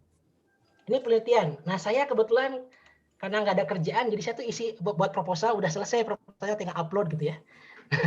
Jadi saya mengajukan karena H-index saya. Nah, ini bukan celaka. Saya itu sebetulnya soshum, tapi karena ilmu lingkungan masuk sains teknologi, maka saya masuknya sains teknologi gitu ya. Padahal harusnya saya soshum. Nah, untungnya kebetulan aja H-index-nya 5, maka bisa mengajukan tadi. Yang ini adalah disertasi doktor. Saya dengan Bu Suraya Apip sama Prof. Fatma Lestari dari FKM sebagai kopromotor. Yang kedua ini saya sebagai anggota, sebagai ketua. Jadi dengan H-index saya 5, atau katakan gini, dengan H-index saya 3 misalnya untuk sosum, saya boleh mengajukan 2 sebagai ketua, dan saya punya jatah 2 sebagai anggota nih di sini yang kosong nih. Saya nunggu, biasanya kita nawar-nawarin di grup tuh, siapa mau riset ini saya jadi anggotanya gitu. Kadang ada tuh yang seperti itu. Nah, ini saya boleh 2 sebagai ketua, kemudian 2 sebagai anggota, saya punya jatah 2 lagi. Yang ketiga, yang selanjutnya adalah saya boleh mengajukan 4 lagi disertasi doktor, baik sebagai anggota atau ketua. Jadi totalnya bagi teman-teman yang H-index-nya di atas 3 untuk sosum, boleh terlibat dalam 9 penelitian. Jadi 9 penelitian ya.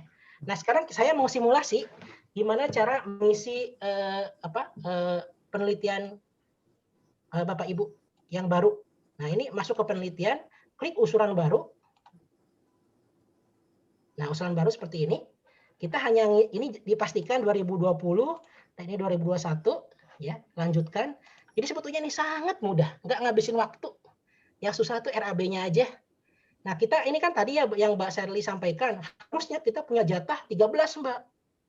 Tapi ternyata kita cuma punya jatah 5. Nah, kalau nomor 13 ini penunjukan nih. Ini yang tadi tidak saya di Sosum, saya sependek ingatan saya rasanya belum ada yang ditunjuk gitu ya untuk riset seperti ini.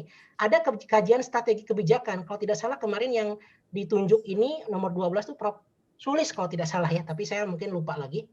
Nah, ini datanya. Data saya ini tadi ada yang saya input manual, dan kita harus input manual bagi yang tidak ada. Ada yang tapi harusnya sebetulnya otomatis tertarik sama sistem.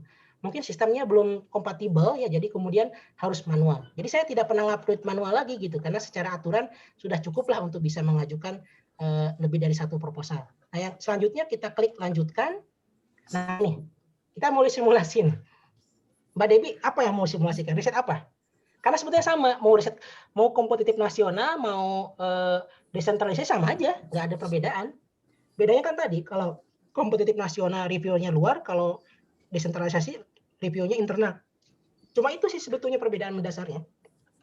Katakanlah kita mau riset ini ya Mbak Deb ya, riset apa aja lah. Apa ya, PDUPT misalnya ya, yang di UI kan banyak tuh PDUPT. Ya. Misalnya judulnya adalah judul. Udah selesai, nanti saya bisa hapus, jadi nggak usah khawatir. Jadi ini cuma simulasi. Nah, ukur TKT. Nah, ukur TKT udah saya kirim ke Mbak Debbie bahannya. Nah, ini kita bisa simulasi dulu nih unsur TKT-nya nih. Tapi sebetulnya kalau saya sederhana aja, nanti kita simulasikan. Tergantung tujuan penelitian masing-masing. Nah, saya pakai simulasi model PDUPT. Nah, teknologi yang dikembangkan, katakanlah karena saya misalnya Smart City ya, saya tulis aja model Smart City.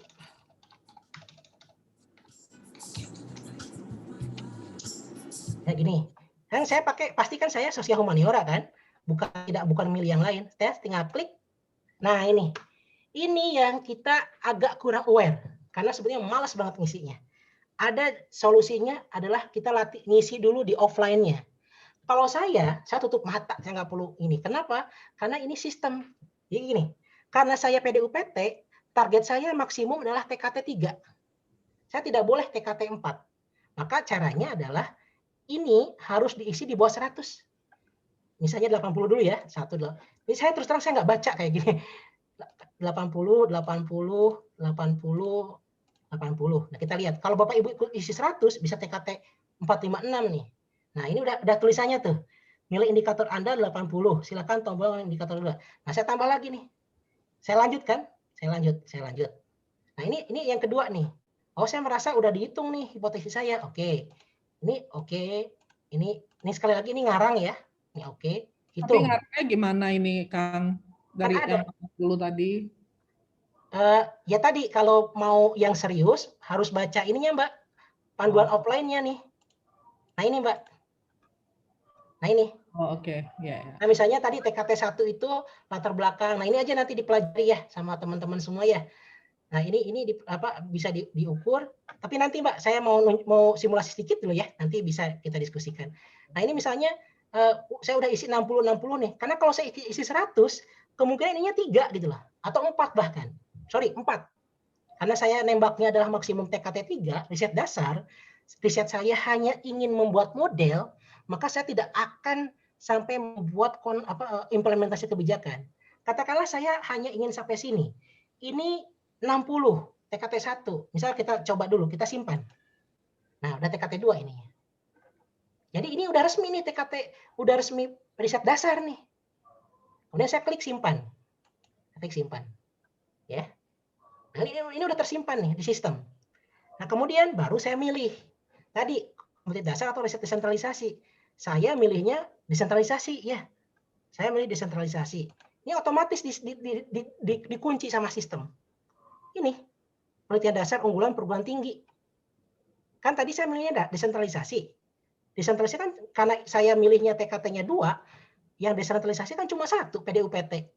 Kalau saya milihnya kompetitif nasional, maka ini otomatis penelitian dasar sama disertasi doktor. Itu ya teman-teman Bapak Ibu ya. Saya ulang. karena TKT-nya 2, maka di sistem udah dikunci. Kalau ini desentralisasi, ini hanya ada 1. Kalau ini kompetitif nasional, ini hanya 2, dasar dan disertasi.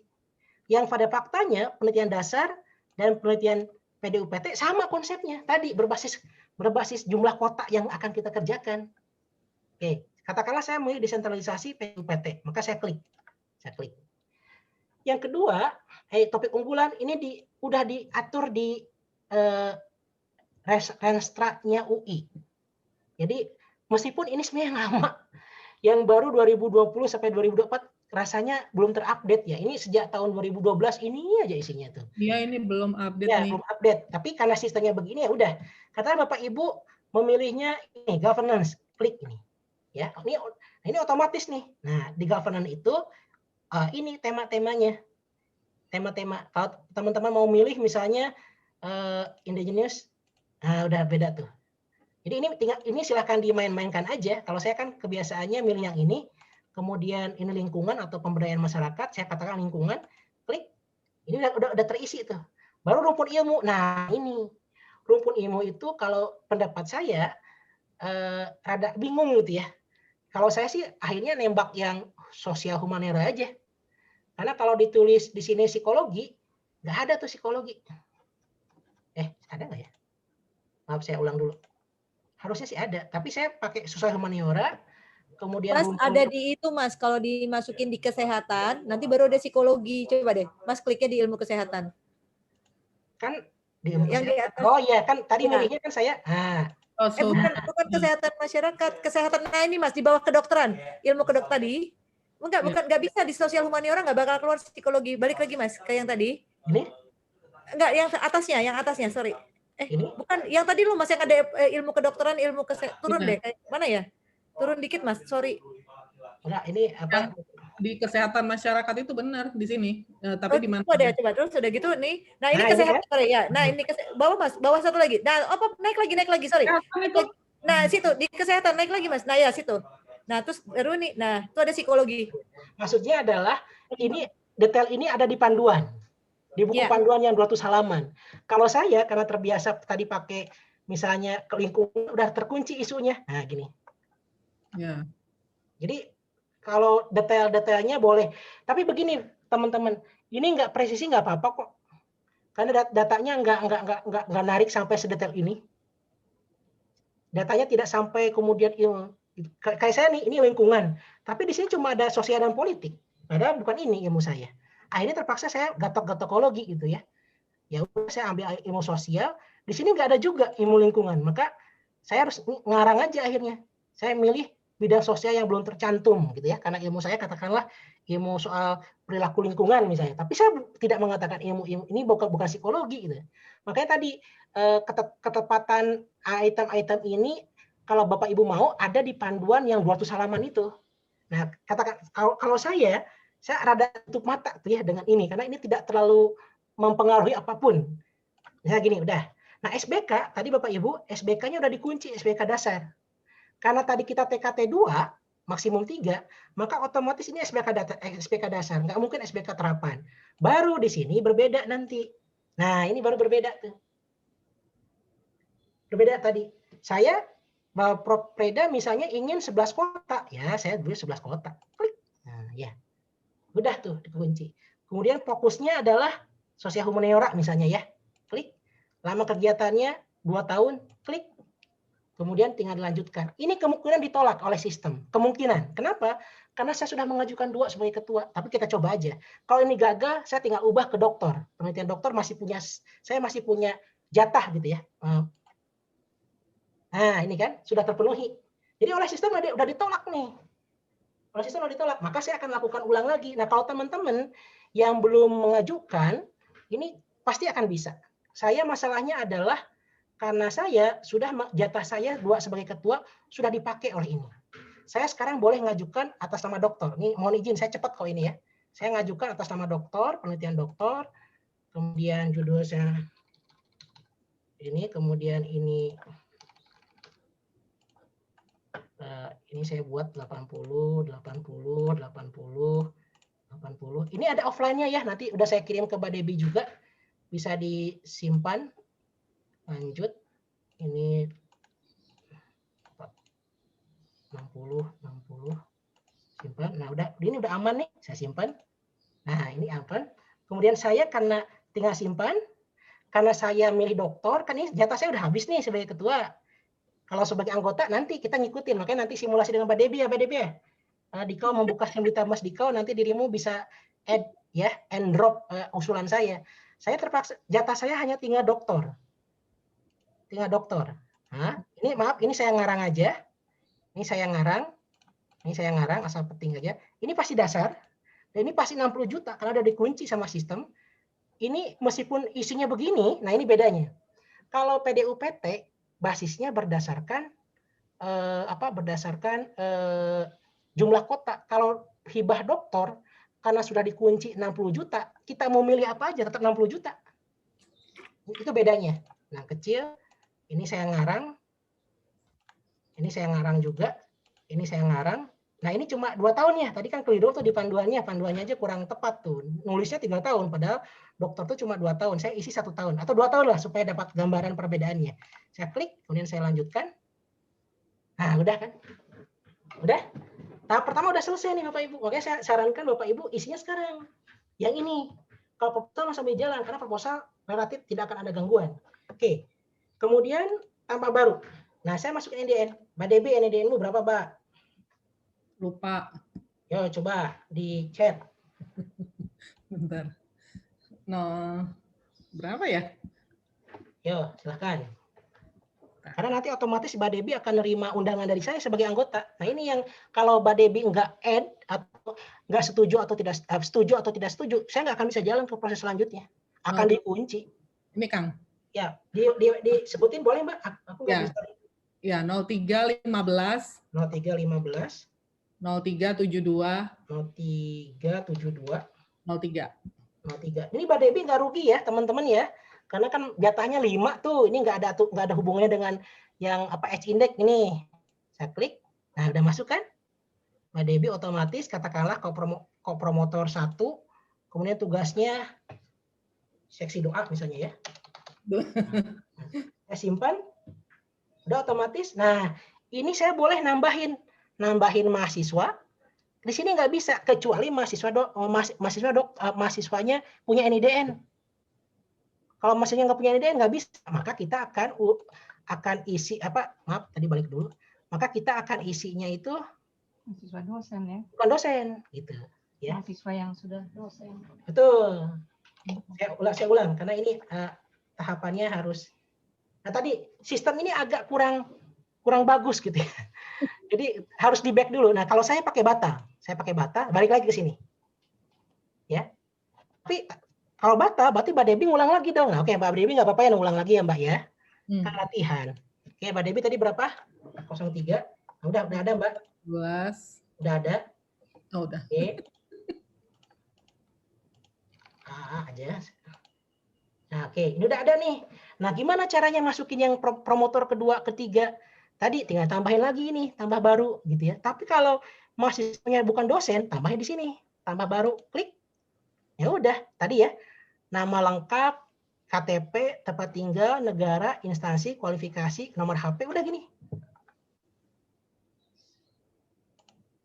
Nah, saya asumsikan udah terisi misalnya. Karena kalau yang non-dosen tidak perlu verifikasi, otomatis by system. Kalau Mbak Debbie harus verifikasi. Nanti Mbak Debbie bisa screen share tuh. Harus masuk ke sistemnya Mbak Debbie tuh. Kayak ini saya udah selesai. Kemudian kita bisa langsung ke sini, substansi usulan. Nah, substansi usulan. Substansi usulan ini wajib diisi. Sekali lagi, saya sendiri bingung ngisi ini. Maka karena cuma ada begini, lain kita nggak ada kan. Ya udah isi kelompok riset lainnya aja. Klik ya. Nah, proposalnya tadi yang saya unduh itu sama persis nih, kita lihat ya, ini yang diunduh ya. Penelitian doktor, sama persis bentuknya. Nah, kan? Sama persis. Formatnya sama persis. Nggak ada yang beda. Panduannya sama persis. Maka saya tinggal upload nih, nanti di-upload aja. Nah, saya ngarang aja ya, ngupload misalnya unggah ya. Ini karena simulasi perlu saya perlu latihan atau harus PDF. Maaf. Saya coba ini dulu deh, saya coba latihan dulu. Ini saya PDF-kan. Nanti teman-teman bisa lihat tuh bahan apa modelnya akhirnya seperti apa kalau benar gitu ya. PDF. Oke, kemudian saya upload.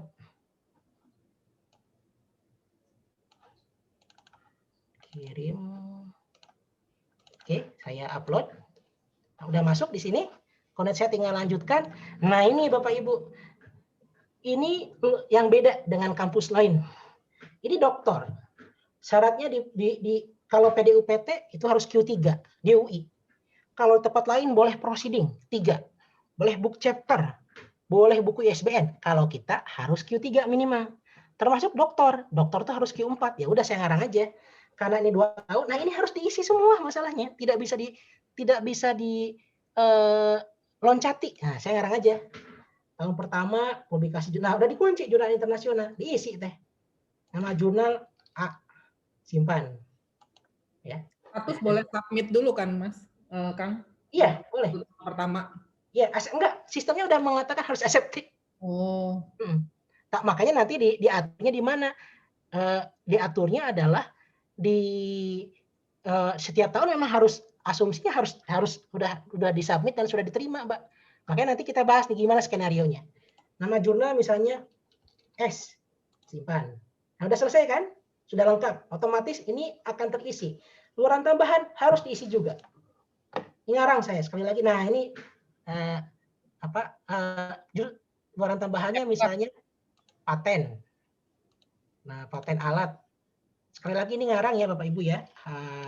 Ya. Oke. Kemudian yang kedua saya luaran tambahannya malah jurnal Q1 gitu ya. Atau publikasi nasional deh. Nama jurnalnya FFF. Nah, ini jadi pilihannya cuma accepted sama publish, Mbak. Nggak ada lagi submitted. Kemudian disimpan kecuali tahun pernah. Oke, udah segini, jangan lupa harus klik tombol lanjutkan. Tombol lanjutkan, kita klik. Nah, ini yang saya bilang ngesot kita di sini. Ini saya udah ngerjainnya itu udah seminggu yang lalu tuh. Saya submit. Nah, ini udah dikunci Bapak Ibu ya. Kayak tadi nih, kalau kita karena ini doktor di panduan udah dikunci 60 juta. Padahal riset dasar itu tergantung lokasi kan. Tapi khusus dokter dikunci 60 juta. Tapi kalau Bapak Ibu memilih riset dasar skema besar di atas 10 kota, maka angkanya bukan 60 juta, tapi 650 juta maksimal. Tapi ada minimalnya juga. Kalau saya tidak salah minimalnya 165 juta deh. Nanti saya lihat yang saya ya. Ada minimalnya tuh. Jadi kita nggak bisa, ya pengen 100, minimalnya 150 kok. Maka kita buat dulu. Nah, caranya adalah tadi seperti yang saya udah sampaikan di PowerPoint tadi, hanya ada 5 item. Bahan, pengumpulan data, sewa peralatan, analisis data, dan pelaporan. Katakanlah sekarang saya ingin pengumpulan data dulu ya. Nah, pengumpulan data, itemnya juga dikunci tuh. Ini. Jadi kebanyakan isinya honor. Ya, coba kita lihat. Pengumpulan data isinya honor. Kalau sewa peralatan, isinya apa? Ini masih mending lah. Kalau analisis data, isinya honor juga. Tuh, honor-honor semua. Nah, ini udah dikunci nih. Maka kita bawain di sini mainnya. Misalnya gini, pengumpulan data. Ini ya. Di sini kan ada nggak sebar kuesioner? Nah, katakanlah honor petugas survei. Nah, honor petugas survei kan sudah dikunci nih. Honor surveyor. Honor surveyor, katakanlah misalnya satuannya kuesioner, responden. Nanti bisa dicek ya, saya lupa lagi. Volumenya 300 responden, satunya itu kan 8.000. Tambah otomatis. Keluar angkanya. Nah, ini kita mau ngumpulin data, tapi kita membuat instrumen di mana? Nah, ini saya harus Bapak Ibu teman-teman harus ngecek dulu nih. Kayak gini ya, bahan penelitian habis. Kalau saya bahan itu habis pakai, saya tulis di sini nih. Kalau saya loh ya. Saya buat aja instrumen atau pembuatan atau instrumen penelitian deh. Instrumen kuesioner. Satuannya misalnya kuesioner. Kang Hardis, ini kita kan tadi bisa membuat RAB-nya dulu di Excel ya. Itu nggak bisa sekaligus diupload di sini kayak NG kan tuh. Enggak, manual. Makanya ini yang tadi dari awal saya bilang ini paling malesnya di sini. Karena ini kalau Bapak Ibu 640 juta, satu-satu tuh nguploadnya tuh. Nah. Bukan ngupload, nginput. Sorry, ini kita lagi nginput. Saya lanjutin dulu ya. Misalnya ini saya buat 5 juta nih. Saya buat 5 juta. Nah, ini nggak ada SBU-nya nggak apa-apa. Kalau saya loh ya. Nah, udah. Kemudian DD tambah. Sorry. Ini kurang. Item 10 juta. Tambah. Nah, ini selama belum mencapai 36 nggak bisa lanjut. Jadi minimal harus 36. Nah, contoh ya. Kalau saya mau lanjut, ini masih belum bisa. Nanti di sistem tuh masih, nah ini di akhir nih. Ini masih belum bisa ini nih, masih belum bisa sampai hijau warnanya nih. Maka nanti saya harus balik dulu, beresin dulu ini. Katakanlah saya mau sampai 36 ya, ini ngarang ya. ATK 30 item 1 36 juta. 1 2 3 1 2 3. Nah, ini udah bisa lari, bisa diwarnai. Oh, ini udah lebih karena udah diisi tadi. Berapa tadi ya? 25 berarti 16. Nah, udah nih. Totalnya tidak kelihatan. Totalnya 41 juta. 41 juta bisa aman karena ada di rentang 36 minimal dan maksimal 60 juta. Nah, ini baru tahun pertama. Tahun kedua, kita ngisi lagi nih. Saya asumsikan kita langsung aja ya. Dana 1 sorry. Ini harusnya nama unit. Ini kemudian 1, ini 36 juta. G2 tilu. Oke. Nah, udah, ini bisa nih lanjut saya nih. Nah, kalau ini udah begini, tinggal di-download, Mbak Dep. Tapi nggak bisa di-upload. Ini cuma rekap kita. Nah, ini yang tadi saya rekap. Tahun pertamanya ini, tahun keduanya ini. Ini. Bapak Ibu, maaf, sebentar lagi ada adzan karena kebetulan saya dekat masjid, jadi suaranya kenceng. Barangkali izin nanti di-off dulu ya suaranya saya. Nah, ini totalnya. Jadi tahun pertama, tahun kedua. Ini kalau kita mau offline, kita terpaksa buat manual gini dulu, Mbak. Kalau kelompok, nah ini manual dulu akhirnya.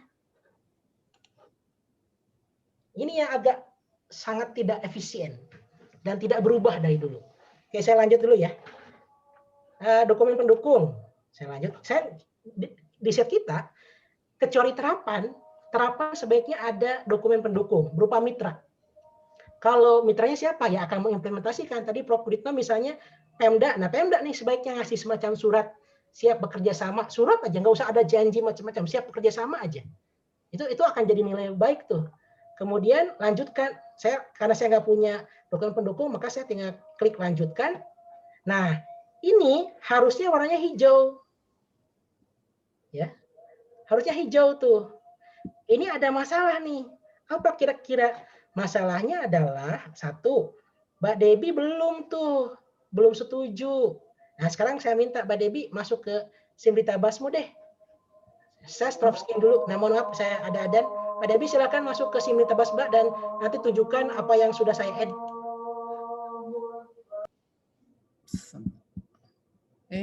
Simrita Basnya ini Kang error.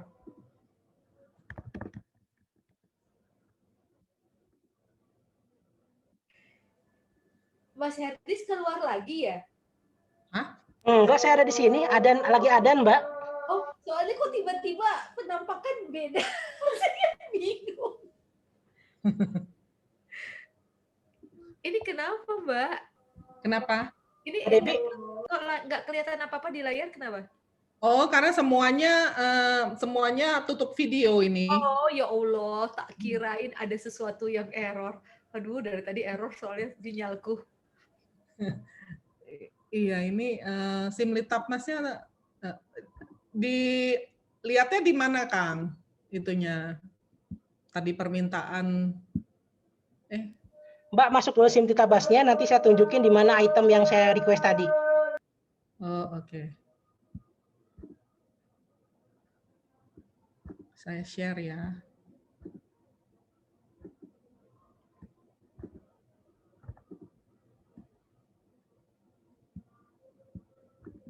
Nah, Mbak di pojok kanan, Mbak, yang angka 2.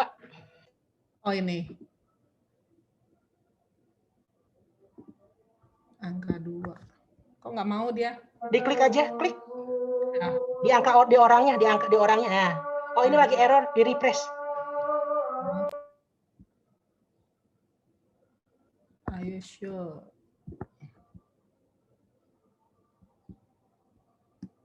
Error. Error, Kang.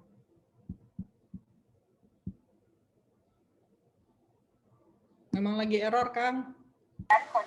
Kalau error-error gitu gimana ya Kang Herdis ya? Di refresh terus ya? Iya. Dan Atau ditutup aja dulu besok. Oh, gitu. Bikin ini tandanya stres. adalah kalau banyak orang yang akses, Mbak. Ya nih. Oh iya ya. Apalagi Udah pada udah mau dekat memasukkan deadline. proposal barangkali. Iya, apalagi kalau udah dekat. Udah pada memasukkan proposal kelihatannya. Belum konfirmasi. Ini diapain, Kang? Harus klik lagi yang 2, Mbak. Yang angka 2. Mudah-mudahan nggak error. Ini jaringannya berarti lagi diktinya lagi problem tuh. Ini ada daftar usulan baru nggak? Oh, ini. Nah, ini Mbak. Mbak, satu aja setujui, satu aja. Setujui. Dah.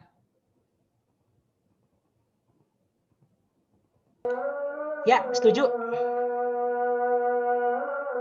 Oke, sekarang saya masuk ke Simnita Mas, Mbak. Saya masuk ke Simnita saya. Mbak, boleh stop Oke, screen. ya.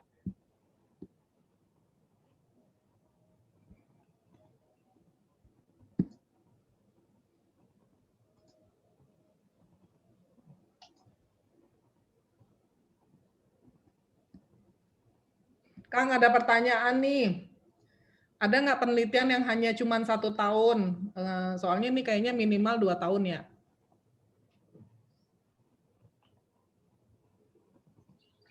Oh, oke. Ini saya boleh lanjut dulu sebentar ya, Mbak ya? Nah, Mbak Debbie karena udah setuju, udah jadi hijau tuh. Masalahnya adalah jumlah anggotanya tidak sesuai dengan kuota. Kan tadi saya belum mengisi. Nih contohnya. Lanjutkan. Oh ya, sorry. Ini yang belum ini gara-gara ini. Gara-gara saya tadi belum mengisi mahasiswa saya. Nah ini ya. Nah saya mau nambah lagi nih di sini nih. A, misalnya 18. Z. Nah kalau pertanyaannya ada nggak yang 1 tahun? Ya cuma disertasi doktor aja yang 1 tahun. Yang lainnya nggak ada, minimal 2 tahun. Alamat kualifikasi S3.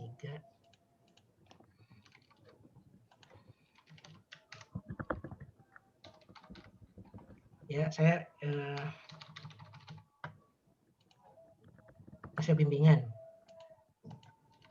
Oke, kita lihat berubah nggak? Karena tadi maksimal 3 anggota peneliti dosen. Nah, kita lihat ini. Nah, ini udah ada. Saya mau lihat ada nggak perubahan di data saya. Nah, ini tandanya. Oh, ini belum diisi sih, kelihatan sih ya. Jadi intinya Bapak Ibu begini. Kalau semua udah terisi dengan baik, ya, maka ini akan warnanya merah. Atau ini akan warnanya hijau.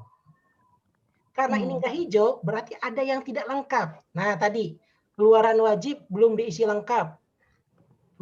Karena tadi kan saya ngulang tuh. Ya. Saya ngulang tuh. Nah, ini harusnya diisi lagi tuh, manual lagi ngisi. Nah, inilah yang agak rempong di sini. Jadi kita betul-betul harus meluangkan waktu untuk ngisi teknis-teknis begini. Karena nanti kalau ini udah kita upload, kalau ini semua udah lengkap, ini harus hijau, klik, udah selesai. Jadi kita nggak ada lagi diskusi minta nggak ada lagi minta tanda tangan ke dekan atau tanda tangan kita atau ke direktur Risbang UI, nggak ada. Saya kira itu Mbak Debbie, mudah-mudahan ada manfaatnya. Kang Herdis, kalau misalnya lagi ngisi tiba-tiba error jaringannya putus atau apa, itu otomatis tersimpan atau enggak ya? Kalau sebelum di save itu tidak akan tersimpan, Bro. Makanya harus di save dulu. Nah, apakah kalau kita nge-save itu langsung dia balik lagi ke ke awal, jadi kita melewati lagi, kita skip sampai ke tempat kita ngisi lagi, atau kalau kita save dia tetap ada di situ tempat kita mengerjakan? tetap ada. Ini contohnya Prof ya. Saya kasih contoh lagi. Saya ini kan lagi, maaf, saya belum screen share ternyata, maaf. Saya contohnya, saya selama ini kan sudah mengerjakan nih, tapi belum selesai. Jadi saya isi ketika ada waktu luang. Ini contohnya ya. Ini misalnya saya yang ini nih, yang tuh kan udah masuk tuh datanya tuh Mbak, banyak banget tuh ya, DD itu ya. Saya katakan ini udah, nah ini tandanya ini Prof, bisa diedit kita Prof. Nah, ini kan sudah saya isi nih semua. Kasih usulan, tinggal cuma ini yang belum saya upload.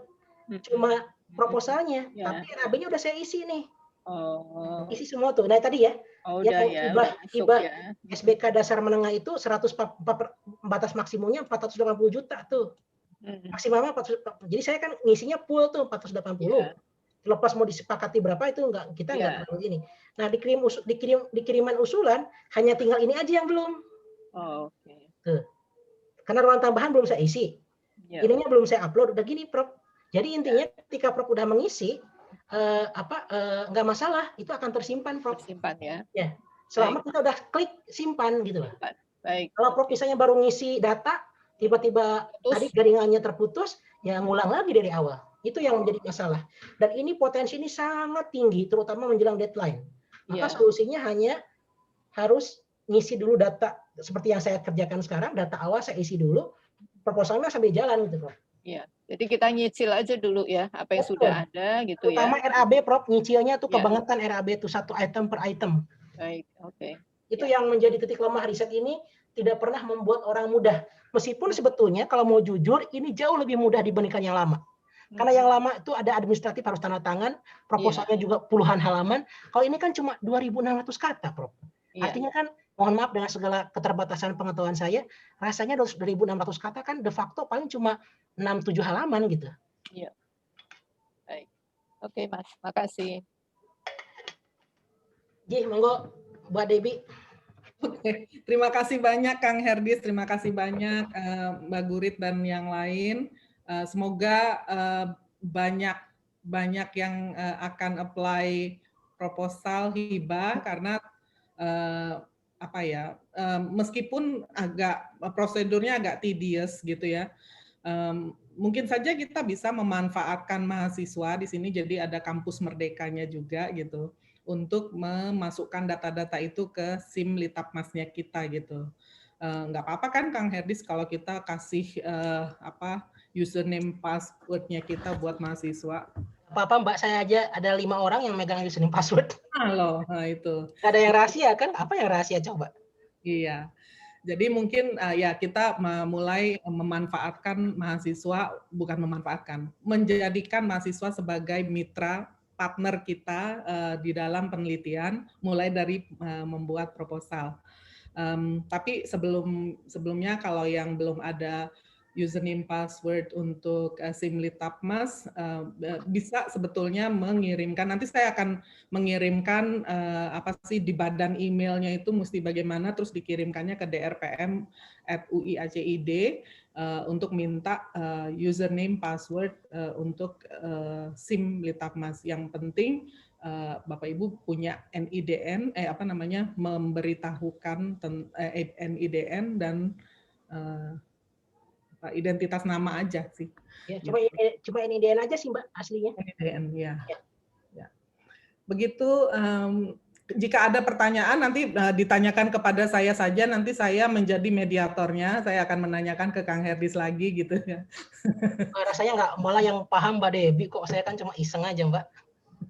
Saya nanti saya akan berusaha untuk membantu Bapak Ibu supaya bisa apply proposal di Ristek BRIN ini. Terima kasih, selamat sore. Saya juga harus pergi ke ruangan yang lain jam 3 sore. Terima kasih Kang Herdis sudah membantu kami untuk melihat dalam-dalamnya SIM Litapmas dan bagaimana nanti kita menyikapinya gitu ya. Tips-tips yang lain nanti akan kita tanya lagi. Yang lain juga terima kasih Bu Frida, Mbak Gurit, dan yang lain. Banyak. Tapi maaf, mungkin barangkali karena ini kita workshop, mungkin karena kalau saya sih sebetulnya udah selesai urusan proposal, mungkin nanti teman-teman yang butuh asistensi teknis, bukan substansi ya, nanti saya bisa membantu insya Allah. Yang teknisnya, Ya. misalnya kita di RAB, TKT itu barangkali Bisa, yang bisa, akan bisa. butuh. Konsultasinya kan yang paham Bapak Ibu semua, tapi mungkin untuk membuat roadmap, membuat flowchart, nanti saya bisa sharing beberapa. Nah, itu dia. Masih banyak Dibikinin tuh, sama Kang Herdis. Ya, boleh, insya Allah. Kalau ada template-nya lebih enak lagi ya, Mas. Iya. Semua di Mbak Debbie udah saya kirimkan, Prof. Oh, Oke. enggak, yang tadi saya masukin ke G Drive itu Mbak bisa di Oke, baik, itu baik. semuanya ada di Ya. situ. Di Makasih. situ sih, Prof, semuanya, Prof. Ya, Ya. makasih banyak, Mas Terima Herdi. kasih banyak. Terima kasih, Mbak Debbie. Ya, terima kasih Terima Bapak kasih. Ibu Thank semua, you, Mas teman-teman. Herdi. Terima kasih. Terima kasih, Mas. Ya, terima kasih.